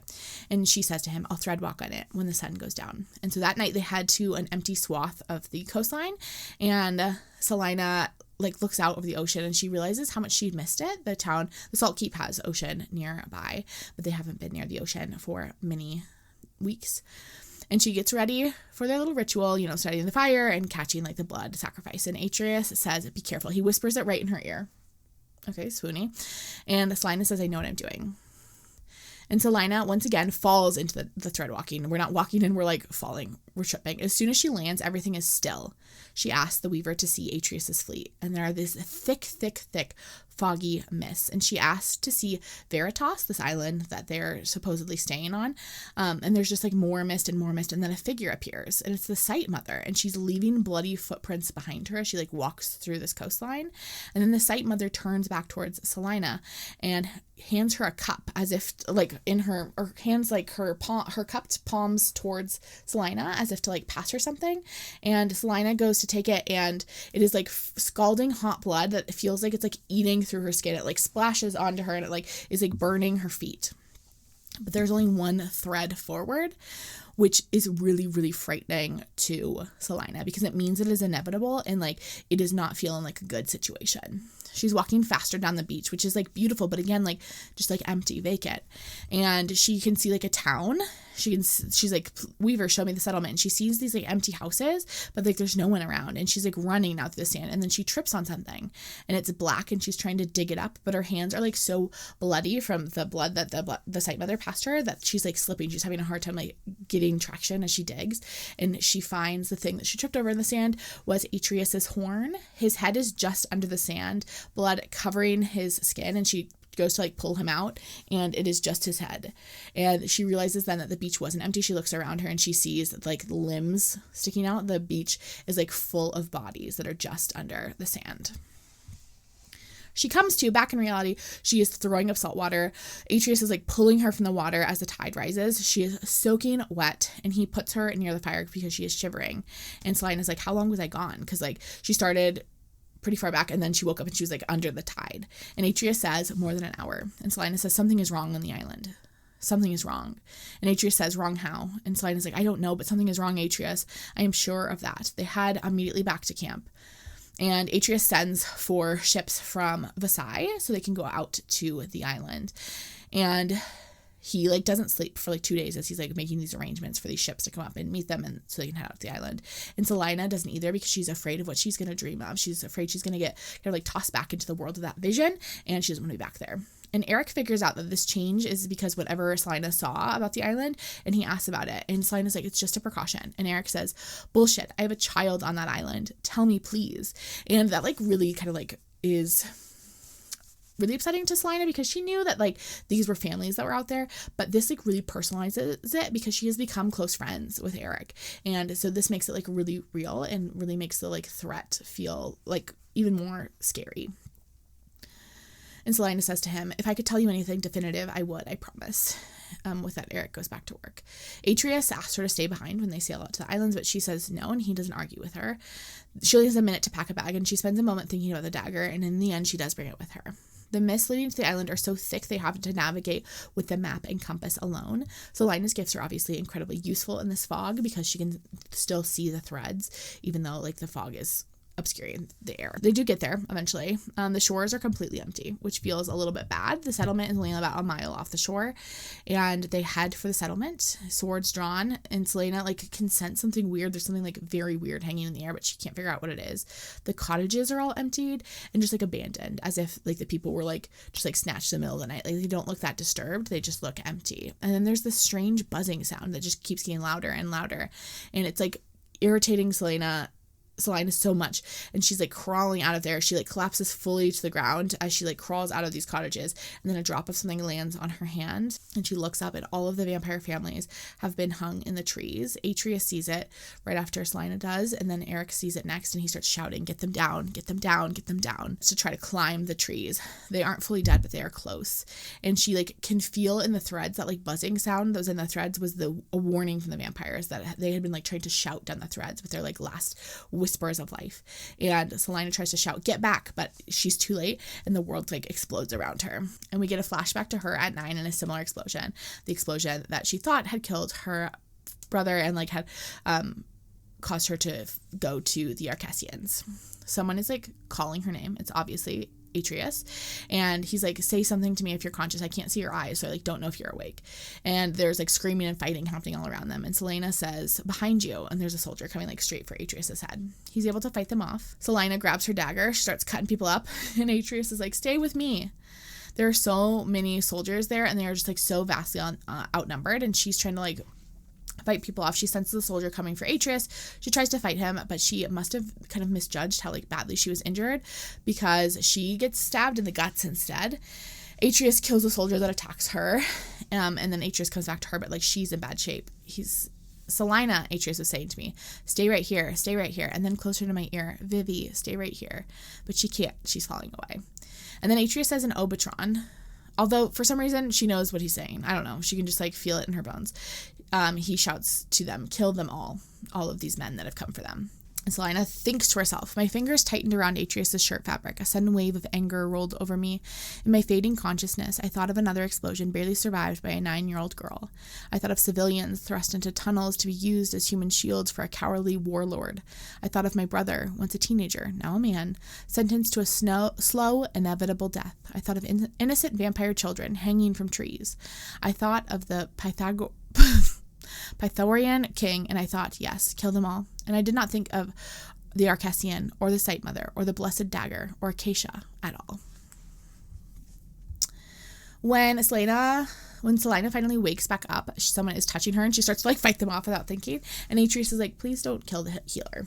A healer is tending to her, and slowly she starts to kind of remember what happened. Her head is still really hurting. She's back at the camp. A vampire healer is kneeling beside her, kind of tending to her big gash wound in her stomach as her head is in Atrius's lap. The healer says something to Atrius, and he conveys it as be careful. And Sylina says, I am being careful, and she pulls herself up to steady and goes to stand. She touches her side. She's been pretty well patched up by this vampire, but obviously she's still pretty injured. She has stitches. She'll live as long as she doesn't hurt herself. And Sylina asks him how many, clearly meaning how many have died. And Atrius says too many. And she knew this was the case. She knew that those vampires hanging from those trees, even though they were alive, there was no way that they were going to be able to save them. Atrius says to her, we killed all of Pythora's men, King's men. Not a single soldier made it off of the island alive. We ensured that, even if we had to pay heavily for it. We took back as many wounded as we could, but there were many, many more. And Sylina starts to stand, and Atrius is what are you doing? You need to rest. And Sylina says, I am no great healer, but I am not useless. She's weak, but she heads out of the tent and immediately sees the rows and rows of injured men. And she's this isn't just from the island. And Atrius explains that the king had used this island mission as a distraction. And as soon as half the men were sent to the island and half the men were at camp alone, he attacked both, splitting up the troops to attack them. And Sylina pulls away from Atrius, who's trying to get her to go back to bed. And he's stop, you need to rest. But she says to him, would you want to sit in there and do nothing? And Atrius says, okay, know your limits and be careful. Hours passes. Sylina is working on healing people. She uses her magic to ease people's pain while they wait for the actual healer. She doesn't have very much healing magic, but she can at least help them not be in quite as much pain. She works pretty late into the morning until the healer sends her to bed. Sylina changes out of her bloody clothes and then goes and finds Atrius, and he is just standing on the beach, staring out into the ocean. And Atrius says to her, you shouldn't be here. And Sylina says, it is where I want to be. And Atrius says, you shouldn't be near me. He is kind of talks to her about you need to be kind of careful with the fact that you're bleeding everywhere and you're hanging out with all these injured vampires. That's not smart, girly. But he also says thank you so much for helping my people. And then she asks about Eric, and we learn that yes, Eric's daughter was killed in that island massacre, and he just wants to be alone to process his tremendous grief over losing his child. And Atrius is again, you shouldn't be here. Sylina feels her grief as strong as ever over everything that's kind of been taken from her over her life, and it turns into rage in her stomach as she watches kind of these people also have everything taken by this evil king. And she says to Atrius, why? Do you think I'm afraid of this? Afraid of you? As if I don't feel the darkest parts of you every night. As if I don't recognize. And Atrius says, you recognize it because you feel it just as much. In the beginning, I doubted you. I doubted why the Archellan would let you leave. But now I see why they didn't want you. Because you are just like us. Just as cursed by the past. And that curse just keeps taking, doesn't it? And Sylina says, you're right, I understand you. I am just as broken, just as angry. I hate them just as much. Nothing will make that all right. Nothing. Once I thought a goddess could, but I was wrong. I think you know all about goddesses and broken promises too. She kind of feels bad about saying that to him, but she knows it isn't a lie. And Atrius says to her, you want to see the truth, Sylina? Do you have room in your heart for another dark story? Sylina says, I live in dark stories, and I've been living in yours for nearly 4 months. If you are going to invite me in, invite me. I already see you, Atrius. I am not afraid. And Atrius begins. He says, once a long, long time ago, just like you, I thought my goddess would save us, and I gave her everything. Everything. And Sylina feels this wave of pain and rage and fear kind of rolling off of him. And it just feels like a mirror of her own emotions, she recognizes it. And Atrius continues, when I was young, I met a man who was an idealist, my prince. And some wretched seer's prophecy said that he would save the House of Blood from itself, and I believed him. We've seen this film before. Septimus has told us the story of like his older brother was this like prince that was supposed to save the House of Blood and then wound up getting cursed. Anyway, Atrius continues. They journeyed to it tells the story of that him and this prince journeying to a place that no one should go to try to win back the love of Nyaxia for the House of Blood. And they did all of these deeds for Nyaxia, great and terrible things, he says, for decades. And then Sylina's like, okay, did it work? And Atrius says, and we went back to her. My prince and I, we gave her every head she asked for, every artifact, every slain monster, everything. And then we went to our knees to ask for our salvation. And I will never forget the sound of her laugh. She said we were fools to think that our ancestors' disrespect could ever be forgiven. She left me with 2 gifts that night and 2 commands. The first gift was the head of my prince. And the first command was to carry it back to the House of Blood to present the king and queen. The second gift kind of trails off, but he doesn't need to say it. Sylina has experienced it. It's his curse that is like tangled around him. And Atrius goes on. She wanted a new kingdom conquered in her name. I offered that to her with my own life as collateral. My people would not be allowed to go back home after being scorned. With nowhere left to go, I was desperate to save them, even if I couldn't save myself. So I made a deal with the very goddess who had forsaken us. And now here we are. The innocents I was trying to protect slaughtered. The warriors I was trying to save now dying at the hands of a human tyrant. All for a goddess who spited us already. All in the name of blind hope. He's like crying now. And he turns to Sylina and he says to her, tell me I am a fool. No, she says. Atrius goes on, tell me to stop. But Sylina doesn't want him to stop. She wants him to destroy this evil king and to save her people and his people and to earn Nyaxia's respect. So she says no. And Atrius says again, you shouldn't be here. And Sylina says, why? And Atrius says, because you make me ravenous. And Sylina just says, good. And then they're making out. While we're having this like spicy time, she's thinking about how she was warned about the like power of this like passion at such a young age. Like from the time that they're young, the Archellan are kind of like warned against the like power of this sort of like romantic entanglement. But she realizes it now that it's a lie. Because she wants it. She's like desperate for it. And he drags her behind some rocks for some more privacy, and things escalate. Clothes start to come off. He does bite her during spicy time, and he also calls her Vivi. Because Vivi is her real name, her name that like is her birth name, and then Sylina is her name that the Archellan gave her. The sun is starting to rise as they like finish, and Sylina gets freaked out because she's worried that he's gonna get burnt up. But he's like chilling. He gives her his shirt, and then he carries her back to his tent, leaving her nightgown just like on the sand. Littering. So rude. That day, the nights and days in these, I like get confused every time because the night is day and the day is night in these books because they're vampires.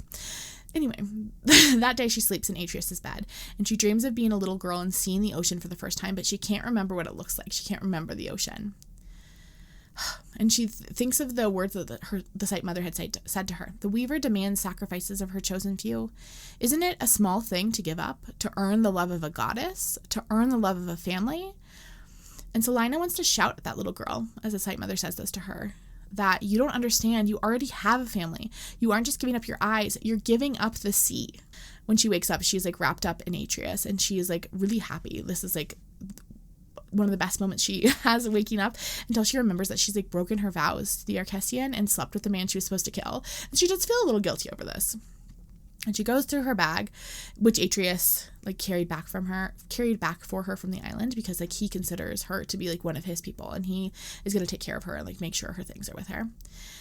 And she finds the dagger with the magic woven into it. Atrius is like sleeping behind her and she knows that like she could so easily kill him right now in this moment. But she's not going to do it. Atrius wakes her up and beckons her back to bed, hand on her thigh. And Atrius is like, you look better. And Sylina says, I feel better. But they can't stay in bed forever. Night is falling, and Atrius needs to figure out how many men they lost in the battle the day before. And Sylina says to him, the Pythora King will pay for it. Soon enough, you'll avenge those lives. Atrius thinks about how his men have followed him so loyally, but he has really offered them, like, nothing. He's given them just like opportunities to die at every turn and given them really nothing in exchange. And Sylina's like, you need to make the king pay for this, the suffering of this land and these people. And Atrius is like, we can't take Karisine like this. They like don't have enough men anymore. And Sylina's like, it's a shame that all problems can't be solved by cutting off one head. But Atrius has an idea. And he's like, what if we killed the Pythora King? instead of continuing to fight all of these warlords if we cut off like the true head of the snake. And Sylina is like, okay, maybe. And then they pull out a map and they start looking at it. And she points out where the king's palace is, just beyond Zadria's cliffs. And Atrius like points out the paths that they could take to get there. And Sylina's like, well, those paths are impassable. But the more she thinks about it, the more she's like not totally sure that they're impassable, because the only knowledge they really have of the past is through like myths and legends. And also they've always been human armies, and a vampire army would be like much sturdier. Sylina kind of like says as much, indicates as much, and Atrius points out that they have the help of a very good seer to help them navigate with like limited visibility, which will also be a help. And then they're smiling at each other, and Sylina realizes that she like is supposed to kill this man that she is like grown so attached to. And like, girlie, I thought we were over that. Like, we're not gonna kill him. No, we like him way too much. We're gonna keep him around. And then Atrius says, I've been thinking about what ruling this kingdom would look like. I never intended to take this country away from its people. I had a pact to fulfill, yes, but I actually wanted to rule it, and rule it well. But no matter my intentions are, I am a foreigner, a vampire. I would need someone else beside me, someone who represents the people I rule far more than I do. And obviously he means Sylina. Sylina is like, oh, I didn't know you were so old-fashioned. One romp in the sheets and suddenly you're proposing marriage and crowns. And Atrius is like, not marriage. He explains he doesn't like care about like the romantic kind of like elements of their partnership, but he like wants her compassion and her intelligence to help guide him as he like rules this place. And again, he calls her Vivi, this like her like true name, and tells her she doesn't need to decide right now, but like he would really like her assistance.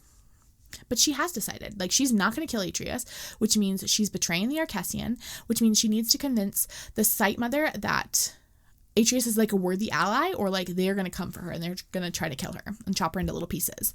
But Sylina's like, we can't even, like, worry about that right now. I, like, need to make sure this Pythagorean king is dead, and then we'll deal with the Sight Mother stuff. And then they make out for a little bit. That night, things are like buzzing around camp as they like prepare for this new plan. And Sylina finds Archellan. He's alone, just stabbing the sand with the sword. And he's got like a bad vampire sunburn. Like he was not careful enough about like making sure he was out of the sun before it rose. And Archellan, as she comes over, says, I don't want to talk. And Sylina says, I'm not asking you to talk. I'm asking you to act. I'm asking you to help us kill the bastard who took your daughter. Can you do that? And Archellan's like, yes. He's on board with this plan. 2 days later, they've made all the preparations they need to, and they've been really busy, but she's sleeping with Atrius every day. And today at dawn, she slips out of his tent, like after he's fallen asleep, she sleeps out and she heads out to the tide pools to call the Salt Keep to like convince the Sight Mother that like this is the best course of action to try to like get the Archellan on board with what she's planning on doing. But no one answers, which is like super weird because like normally someone would be there. It could be that they're just like super busy, but Sylina like has a really bad feeling about the fact that no one answers. And the chapter ends like this. Tomorrow we march for the Pythagorean king. I just needed to get through that. Afterwards, the Archellan were welcome to kill me for my disloyalty. She's decided where her loyalties lied. They head into these like treacherous cliffside paths, and it's a bad time. It is like super jagged rocks and very thick fog. There's so much fog in this book. It's a very foggy book. They're planning to make the crossing in 7 days, even though humans typically take 14 because Atrius is like, sure, the vampires will get across faster. I like thought humans couldn't pass it at all, so I don't know how we have a time. But whatever. Before she leaves, she sends one final letter to Naro without kind of like all the pretenses of those earlier letters because she's like, one of us or both of us are going to die soon. So like, we don't have time to be like beating around the bush. She says to him, Naro, I love you. I am sorry for the ways I failed you. I forgive you for the ways you failed me. Maybe in the next life it can be different, but if not, what I feel in this one remains the same. I love you, Vivi. And then Sylina makes Atrius promise to keep going even if she does die, that he has to kill the king no matter what. Sylina says, death is what happens when you stand still. Don't stand still. Not for anything. He nods, and then they set off. Sylina is having to navigate these paths through the threads, which is difficult because the threads have so little life running through them, so they're like very like hard to kind of like keep hold of. She keeps stumbling because she can't keep track of like the larger path they need to stay on, and also like kind of make sense of the footing. And so Atrius just keeps a hand on her. He has his hand on his sword, then he has his other hand on his girly. The fog is so thick that they don't even need to stop during the day because the sun can't penetrate it far enough to burn the vampires, and so they're resting even less often than usual. It's really wearing on Sylina because she is a human. Atrius demands everyone rest so she can get a rest. And as they come to a stop, she very nearly collapses, and Atrius has to hold her up and drink this special tonic that he had for her that is for humans. And she's I need to stay awake. There could be Slavix. But Atrius is rest, I'll watch. And she falls asleep curled up in his lap. Unfortunately, she does wake up to blood hitting her face because a Slavic has come to Atrius's head. So maybe she should have stayed awake. We learn what a Slavic is. So Slavic are these monsters from legends that were created by the god Sagtra, the god of animals, to be the ultimate hunting opponents. They're giant and they have wings and big mouths. This one has grabbed Atrius in his mouth and is flying away actively. Sylina shushes all the other soldiers as they watch as Atrius is carried away because she doesn't want to call down more Slavics. We do not need a whole horde of them. And Ericus says we have to go after Atrius. And Sylina's I'm going after him. Let me concentrate. She's trying to follow the thread of the Slavic. But the Slavic's threads are hard to track. It seems they're kind of jumping around. It's almost like the Slavic is thread walking itself. But then she latches onto Atrius's thread instead, and she flings herself into the darkness and is able to teleport towards him. She immediately lands on the Slavic in the air, and she's stabbing him.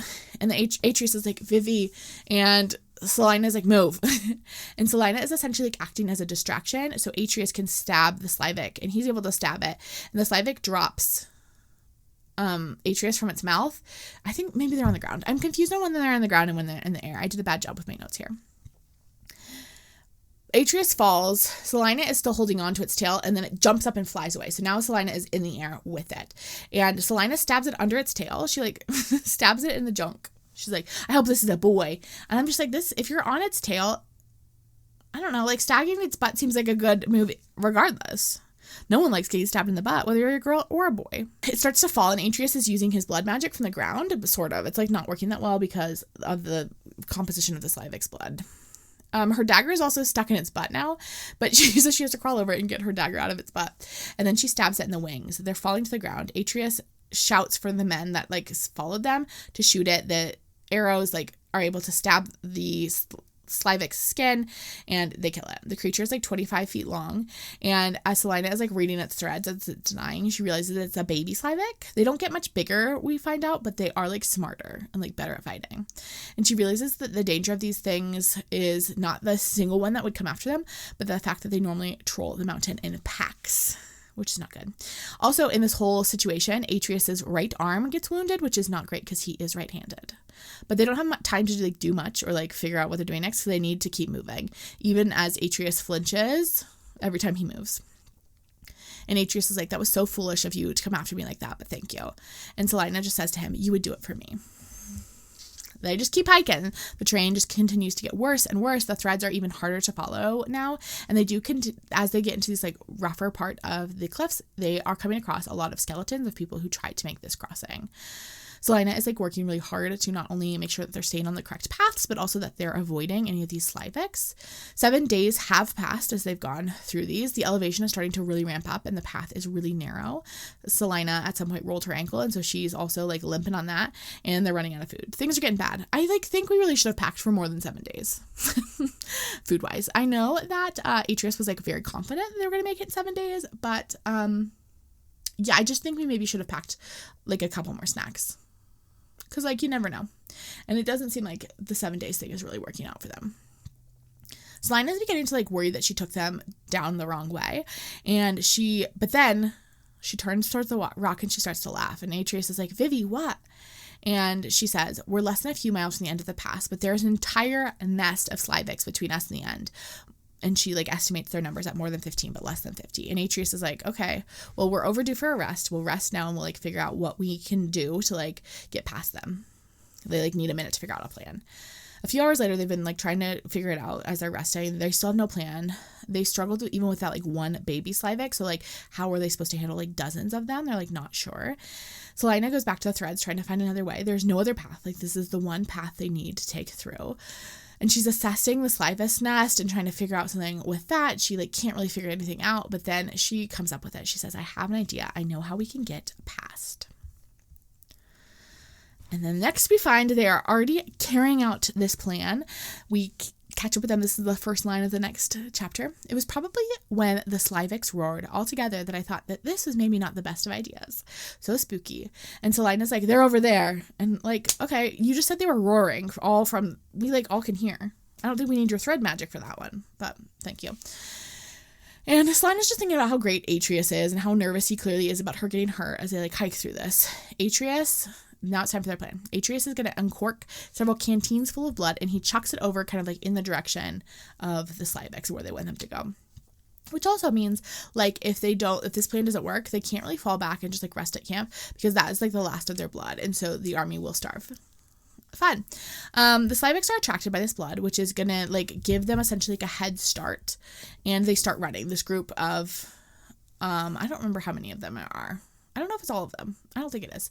But I think it's a good chunk of this like vampire army that are like running. Sylina tried to memorize the route before they left so she didn't have to try to concentrate on the threads as she was running. The Slyvics are gaining on them as they race through these like narrow cliff paths. Sylina trips, skins her knee, but Atrius like pulls her back up to her feet and like keeps her going.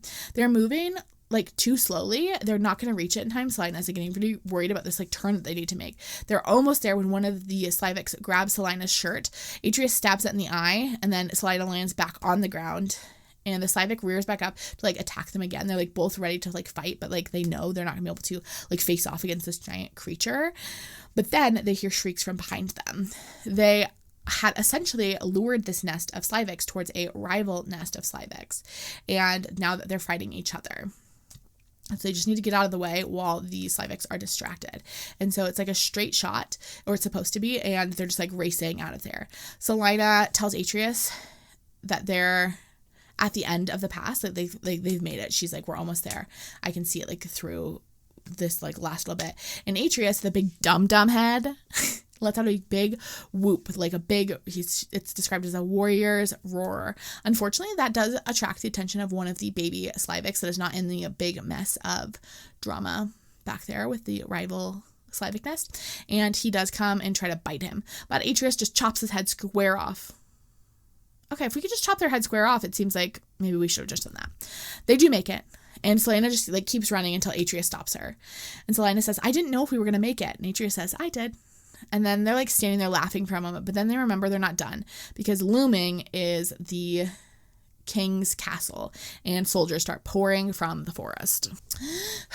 The soldiers seem to know that they were coming, and they start like attacking them immediately. Everything immediately descends into chaos. Atrius's men are outnumbered, but they're also more skilled than the king's soldiers. And Eric tells Atrius and Sylina to just go ahead while they hold off the rest. And Eric says to them, go make him pay, Atrius. We have this. And so Atrius and Sylina head for the stairs to the castle. And things are like too quiet up here compared to like the chaos of the battlefield. And Sylina doesn't sense a single soul up here. She's like, this is so weird. There's no one up here, but like, what's going on? The castle is like pretty small, but it is beautifully carved on the exterior to show the stories of the gods of the White Pantheon. The threads are still silent, but she can now sense something coming from deep inside the castle that she's pretty sure is the king. But she's like confused because there's like no guards, no soldiers up here to like guard the king. And Sylina's like, he's in there. And Atrius says, no one else? That like doesn't seem to make sense. And they get up there, and the front door is just like open and unlocked. They just like walk inside, and there's like a torch-lit hallway. It looks like they could be hosting a ball any second now. Sylina is like familiar with the floor plan because like back at the Salt Keep, she'd study anything she could get her hands on about like the king and his palace in anticipation of something like this, of a moment in which she could slay this king. She's been waiting for her revenge all these years. Sylina knows that the Pythora King is in the throne room, so they head over there, and they like walk in, and he's just like literally like sitting in the throne looking like not great. He's staring off into the middle distant, and his eyes are like kind of like twitching, and they're both like, what the heck is going on? The king isn't dead, but he's like definitely not fully alive. Atrius stabs him, and he starts to ooze this like purple goo, and they're both like, and suddenly Sylina is very afraid. She's very frightened. And she shoves Atrius behind her, because out from behind the throne walks the Sight Mother. And Sylina's like, oh my god, hey, it is so good to see you. fancy seeing you here at this palace with this king. And the Sight Mother says, I wish I could say the same. And she sets a hand on the king's shoulder.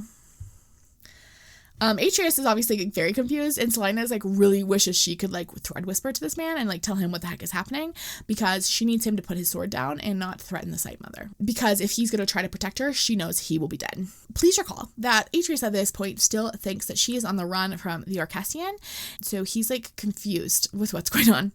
And Sylina is just mostly confused about why the Sight Mother's there. And she's like, hey, did you do this? The purple oozing king situation? Is this you? And the Sight Mother is like, what are you doing here? And the way she says it makes Sylina so afraid in that moment. And Sylina doesn't answer the question. Instead, she says, what are you doing here? And the Sight Mother says, oh, well, I came to meet you, of course. And Sylina's like, oh my gosh, I'm so excited to see you. Do you know what the deal is with the king? And the Sight Mother's like, yeah, the Pythora King has not been a man for a very long time.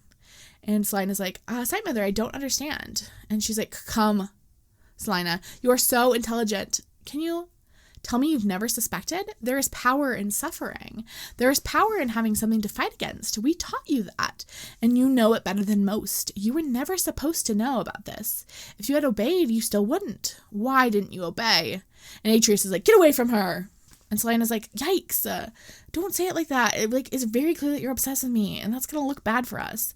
And the Sight Mother is like, oh, I can see what's happening between you two. Perhaps I'm starting to see what is going on.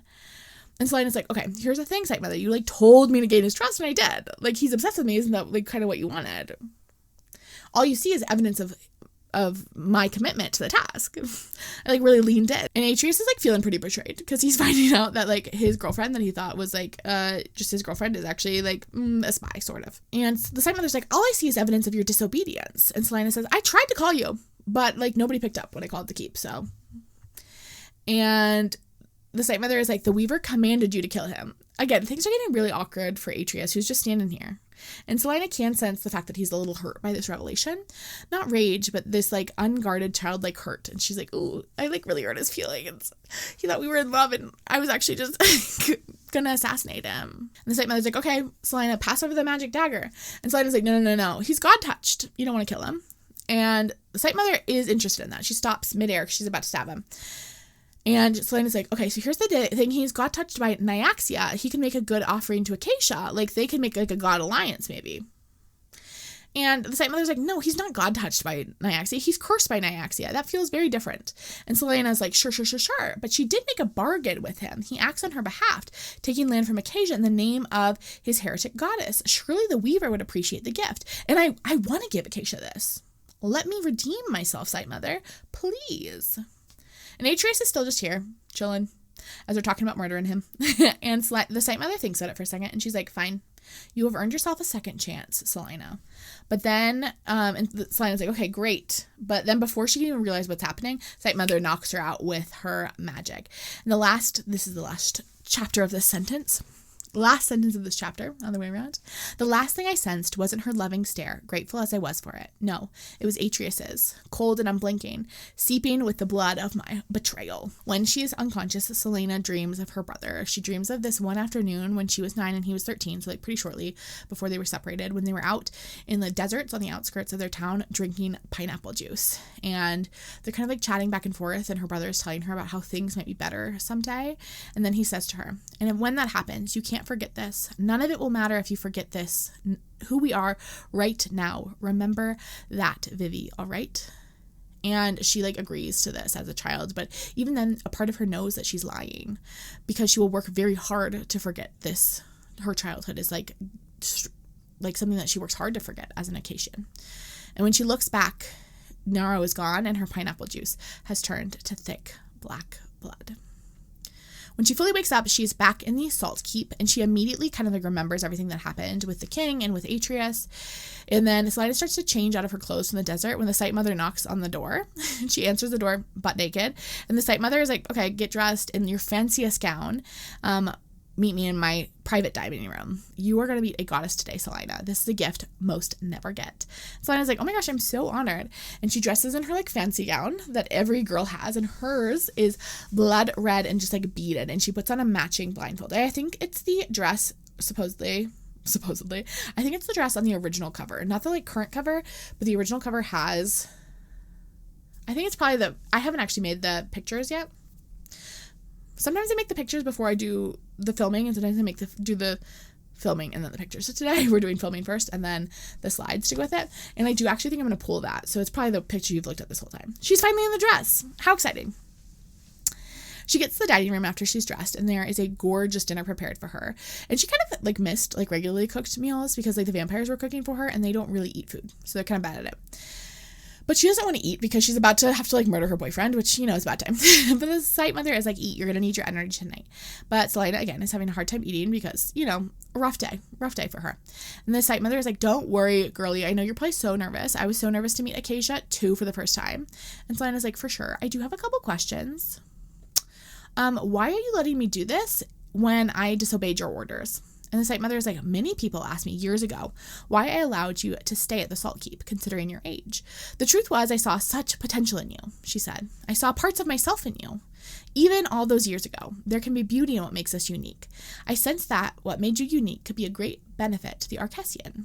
And Sylina is like, you always said that my 10 years before the Archellan was a detriment to my position here. And the site mother is like, well, yes. In some ways, something can be both a detriment and a strength. Suffering makes us strong. You, Sylina, have suffered so greatly, and you've grown so strong because of it. And because you had so much to prove, complacency does not make anyone strong. And Sylina is starting to realize like the Salt Mother is behind like all of it because she wants the kingdom to suffer. She like finds that there's like this like potential for growth in suffering, and so she's like cultivated it within this kingdom. And we learned that the Salt Mother has been ruling this kingdom for like a long time. And it seems like the Site Mother before her was also like ruling. And the only ones who know the truth are two of her highest advisors and now Sylina. And Sylina's like, why are you letting me live? And the Site Mother says, I told you, child, that we would need your fire for what's ahead. The smile she gave me was so warm, so loving, so sickeningly genuine, I could even feel her pride and affection in her presence. Do you know what your name means, Sylina? It means bringer of rebirth in the tongue of the gods. I saw your greatness when I meditated on you. That day I brought you here and found that name for you. Fate is ever changing. I wasn't sure if you would come to fulfill those expectations, but now I believe that you can. The offering you've brought us has convinced me of that. That's why I wanted you to here to meet Acacia with me, because you are the future of the Archellan, the flame in which we forge the next version of ourselves. I saw that 15 years ago, and I see it more clearly today. You have won, Sylina. Now come with me and help me forge this new world. I'm back. I left again. My hair looks different because I took it off. It was touching my face too much. And also my lipstick is gone. Also, in other news, earlier I reported to you on the clothesline situation. It didn't ever really rain very much. It like sprinkled a tiny bit. I think my neighbor's clothesline was safe. And they have put out new things on their clothesline. I had to leave my house for a little bit, and I came back and looked outside, and everything was white on the clothesline before. And now there's red stuff out there.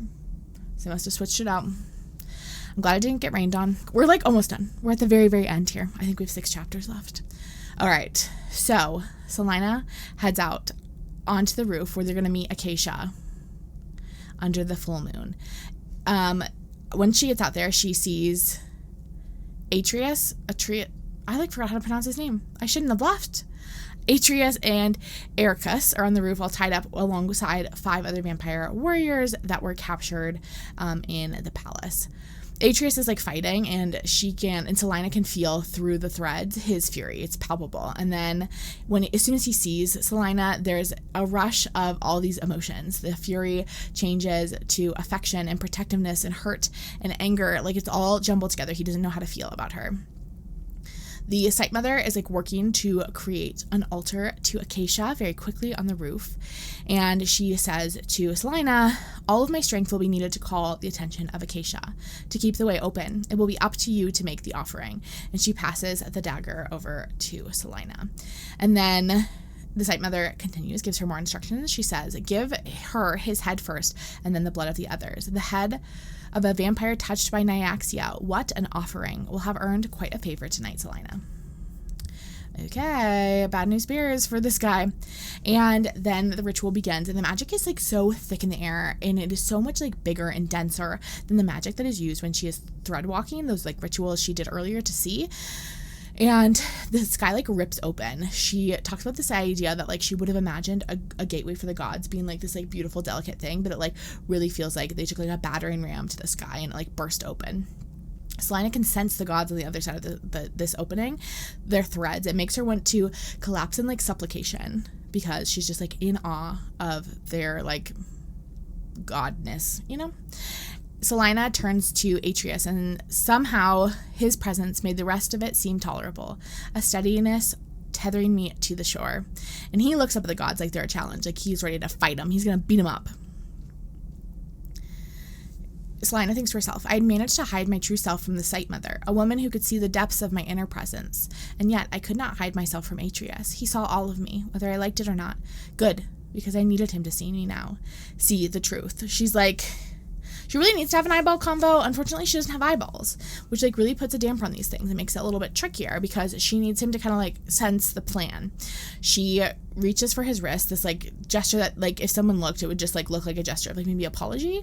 And then she says like out loud, but like it has a secret message to Atrius. There is no greater offering to a god than the acolyte of another. And then she lowers the knife, but instead of using the dagger to like stab Atrius, she uses it to cut the bindings that have his wrist. And then she says to him, don't stand still. And she hopes that he'll understand what that message means. Atrius immediately jumps to his feet, runs over and slits the throat of the Sight Mother, who is kind of like distracted managing this ritual. And then he says, Goddess Nyaxia, I give you this gift, an acolyte of Acacia, the blood of a tyrant queen, and the crown of a white pantheon kingdom. I spill this blood and claim this kingdom for you, my mother of the ravenous dark Nyaxia. My pact has been fulfilled. And then Nyaxia arrives. Sylina thinks this. I had thought my vision of Nyaxia had been debilitating. I had been wrong. It was nothing compared to what she was in person. A force so great that you had no choice but to bow. A beauty so intense you had no choice but to avert your gaze. A presence so strong that the threads themselves couldn't define her. She like immediately like falls to her hands and knees in like supplication to this goddess. And Atrius says, my lady, a gift for you. And Nyaxia is like, my, and what a gift it is. And Atrius says, I promised you a kingdom of the white pantheon conquered in your name. I do not make promises I do not keep. And Nyaxia says, and yet I didn't expect the head of my cousin's most devoted acolyte. A kingdom is one thing, but this, what a delightful surprise. For too long, my cousins have thought my children are free for them to hunt. How nice to see the roles reversed. You have exceeded my expectations, Atrius of House of Blood. But then the second goddess appears. Acacia appears because she's sensed that her acolyte has been killed. Also, that ritual was to bring her there. And she is just as grand of a presence as Nyaxia, but her presence is like much more like calm. It's constant and stable. Sylina explains it as like the line where the horizon meets the sea. Nyaxia says, Acacia, it's been too long. Acacia says, it is a shame for us to meet with my acolyte's head in your hands. Nyaxia says, I seem to recall once we met with my husband's head in yours. Maybe it isn't so bad for you to know what it feels like to mourn something, Nyaxia spat, sneering down at the Sight Mother's head. What do you feel for this witch anyway? You have thousands more. I only had Alaris. Only him. Her voice cracked over those final two words, and it struck me just how childish she sounded. How lost. I had been so ashamed of my inability to shed my grief from 15 years ago. And yet, here was a goddess.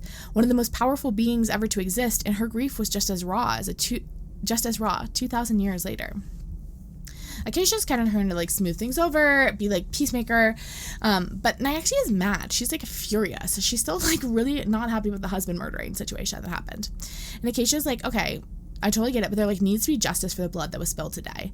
And Sylina's like, I'll do it. I'm responsible, and it would be an honor to sacrifice my life to you, my goddess, in payment. Nyaxia just laughs, and she's like, see, Acacia, you don't even need to murder my acolyte. If you want to take a life in exchange for the life, here's a pretty young, ripe one for your plucking, but you will not touch my acolyte. And Acacia comes over to Sylina and like touches her chin and says, tell me, child, why would you offer yourself so willingly? Sylina says, because I did betray my Sight Mother. And because I have offered you my entire life. And it would be a greater honor than I deserve to offer you my death as well.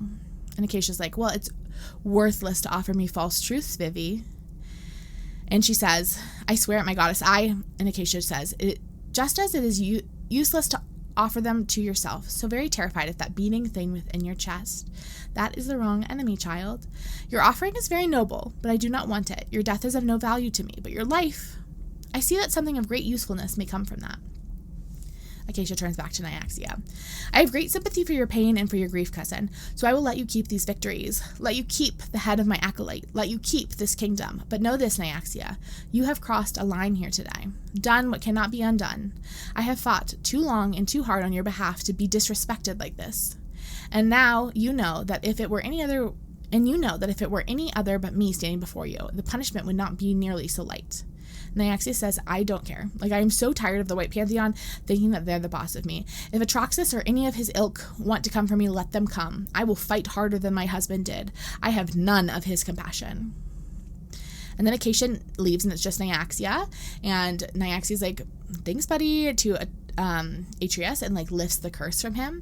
And then there's this flash of darkness as it takes over the whole world, and Sylina's head is pounding. She collapses to the ground. Atrius clutches his chest, and he falls to the ground, and he seems lifeless. Sylina is able to crawl over to him, and she realizes that his soul is still there, but it's very weak from being wrapped in that curse. The curse is gone. As he starts to come to, and he starts to wake back up, she realizes, oh, yikes, this man might murder me. I did thoroughly betray him, so he might be waking up to kill me. But she doesn't really have time to think about it, because at that moment she collapses herself. When she finally wakes up, she's in her room in the Salt Keep again, and Atrius is waiting for her, dagger in hand. And Atrius is like, I was starting to think you would never wake up. And Sylina's like, honestly, I'm a bit surprised I did. Atrius still has his horns, and he explains Nyaxia left them for him. She thought they were cutie. He gets to keep them. And Atrius picks up the dagger, and they talk about how she was supposed to kill him with this magic dagger, and what the plan was supposed to be, and they kind of debrief that. And then Sylina stands up and says, I prefer to meet death standing up. And Atrius says, you think I'm going to kill you? And Sylina says, yes, I think I do. I think you do. And Atrius says, you've been asleep 2 days, 2 very busy days. And yet, as I was clearing the Salt Keep and claiming the palace and solidifying my hold over this kingdom, you know what I was thinking? I was thinking about you. Your lies, your betrayal. I was thinking about this dagger. And I had thought about how you used it to protect your people and mine, to save my life, to slay your kingdom's tyrant. I thought about killing you for the crime of carrying a dagger that you did not use, and I decided I couldn't. I told myself a million reasons why, but the truth is one I didn't want to admit. I cannot kill you because I know you, Vivi.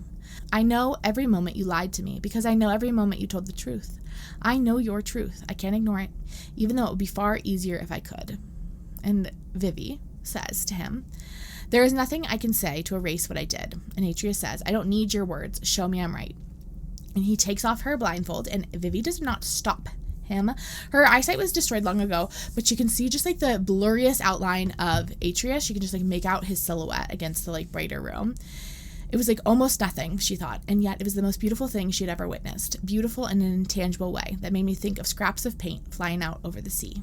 And then she's crying, and then they're kissing, and Vivi says to him, I am not afraid of death. And then she thinks to herself, but I am afraid of this. And Atrius, of course, already knew.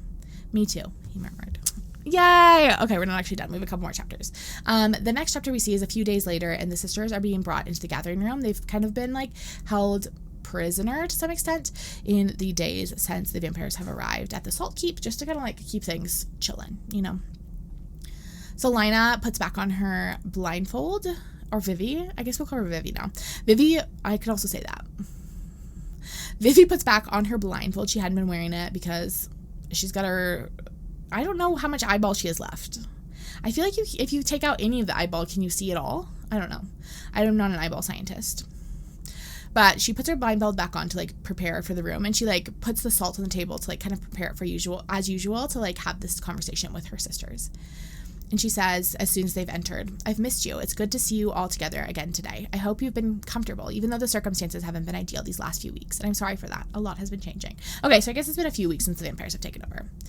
Asha is not happy. Asha is you killed the Sight Mother. And Sylina's well, I mean, I technically did not kill the Sight Mother, but I will take responsibility. It was my fault that she died. And Asha is you are so lost in your worldly wants. None of us are surprised that you murdered the Sight Mother and slept with a vampire to make yourself a queen. Did you expect us to follow you? And Vivi says, no, I don't expect anything from you. I'm just trying to give you something. You can take it if you want or not. I want to give you the truth. I want to give you the truth. All I ask for you is that you listen. So Vivi is like braced for them to reject everything that she like tells them and shows them, since it goes against everything they've known about the Archellan. And some are like really angry. She like offers them all the proof she has. She answers any questions that they ask her. They talk for like literal hours, and she like kind of ends the conversation like this. I know that what I have told you is difficult to hear and even harder to understand. I know that I will be spending much of my life trying to understand it too. I wish I could give you the answers you're looking for. I wish I could find them for myself. But while we can't control our reckoning with the past, we can control our future. The Pythora King, whatever form he existed in, is gone. Now we are left with a broken kingdom that needs us, and a world of opportunity, of what can be done with the pieces. I drew a breath and let it out. How long, sisters, has it been since Glea has belonged to its people? And on Naya, one of the other sisters says, the vampire is not one of Galea's people. Galea's people. And Vivi says, no, but I am, and I stand beside him. He is a good man. And then another one of the sisters says, I'll help. She's like one of the younger sisters, and she's the first to volunteer to be like, I'm going to help with this new future. And a lot of the other sisters follow suit. Like eventually over half the table stands up and says that they will help. And then there are a bunch more, most of the table, that says that they need time to think about it, but they're not like completely closed off to the possibility. Asha hangs back after all of the other sisters leave, and she accuses Vivi about lying about like literally everything. She like doesn't believe her at all. She talks about how like Asha is older than her. She says, I've lived here longer than like your entire life, and I've not discovered any of this. Like what would make you so special to like figure this all out? And she then like storms out of the room, her chair like flying back behind her, and Vivi realizes like, oh, I don't think she's ever gonna like come around, that like she is too far gone, and she's like really saddened by that. But what are you to do? The next night, Archellan and Sylina travel to Vasai, the city that she grew up in, and it's going to be the new capital of the country because it is like the best location wise. It is like in like a pretty bustling city, and it is like central for the country. The current palace, where they had to like trek through all those treacherous paths, that's not like a great place to be if you actually want to be like governing a kingdom. Atrius is waiting for them in Vasai. He's been like working on getting the palace ready to go, getting the capital up and running, and he gives them an update about what he's been working on, and then he leads them away from the palace. And Vivi's like so confused like where they might be going, and he takes her to this townhouse, and as soon as they get there, Naro, her brother, opens the door, and he is looking so much better. He like clearly has been healed, and he has like some meat on his bones, and he's like not looking half dead. And she hugs him, and they gets offered like a tour of the house, and where we like kind of have a discussion about like how difficult these next few months and years will be, like both for Naro, who is overcoming this like active addiction that he's going to have to deal with, and also for just this whole community, this whole city that is going to have to like come back from this bleak, terrible place, and they're going to have to work hard to govern it and make sure that it is a place where people can like thrive. And the thing that Vivi says for both of those, for both her brother and for this place, is the fight will always be worth it. It's nearly dawn before they head back to the palace, formerly known as the Thorn Palace, but they're going to change the name, and they go back to Atrius's room, and they kiss a little bit. And then Atrius is like, don't you notice anything? And he has redecorated. This room was like empty before, but now it is filled with like really beautiful furniture. It's looking really cutie. And Atrius says to her, I've spent decades living in tents and outposts. It's been a long time since I've had to make a home I would like to live in for a long time. His gaze slipped to me. Or that someone else would. Vivi blinked. I blinked. We'll just do it in her tense. I blinked. I wasn't sure if he was saying what I thought he was saying. This is your chamber, I said. His throat bobbed. He stared at me for a long moment, like he was grappling with something he didn't know how to say. Then he turned me around and led me to the windows. From the doorway, I had missed it. The little chair, the easel, the carefully arranged jars of paint. It could be yours, too, he said, somewhat awkwardly, if you wanted. We love this. He got her a craft corner and everything. Truly the dream guy. A craft corner? And then they make out. They do the hanky-panky. He says he loves her. And this is like pretty much the end of the book. We had challenges ahead of us, I knew. A kingdom that would not want that would not want to accept us, a human populace struggling with poverty and drug addiction and decades worth of oppression, a blood-born populace still struggling with an ancient curse, even if Atrius has been lifted. A vampire society that might one day decide to interfere with ours, gods who might grow displeased at a kingdom led by a vampire and a human. I was now more vulnerable than I had ever been, but for the first time in my life, I was not afraid. I was at peace with the past, the present, and the future. I think, Atrius murmured, as if he were having the same thoughts that I did. The future will be good. He said this thoughtfully, slowly, like it was a conclusion he had arrived at logically. You're lucky I believe you, I murmured. I don't lie, he said. I smiled, recognizing the echo of our past. Everyone lies. He stroked my hair, not me, and Weaver helped me. I believed him. Yay! That's the end. I loved this so much. I know I said this at the beginning, but I really, really thoroughly enjoyed this. If you haven't read this one, I would highly recommend you do. I feel like I missed a lot of the romance building moments. I wasn't great about capturing them, but they were there. They were very subtle. This tension that grew between them. I really, really thoroughly enjoyed it. I'm excited to see how they'll play into the series. I don't remember them popping up in Songbird, but maybe they did. I don't know. And I'm excited to see where they pop up, what they're up to. We will be jumping into Songbird and the Heart of Stone very, very soon, probably next week, so we can get ready for the release of the next book in the Crowns of Nyaxia series. I hope you are all ready. Bye.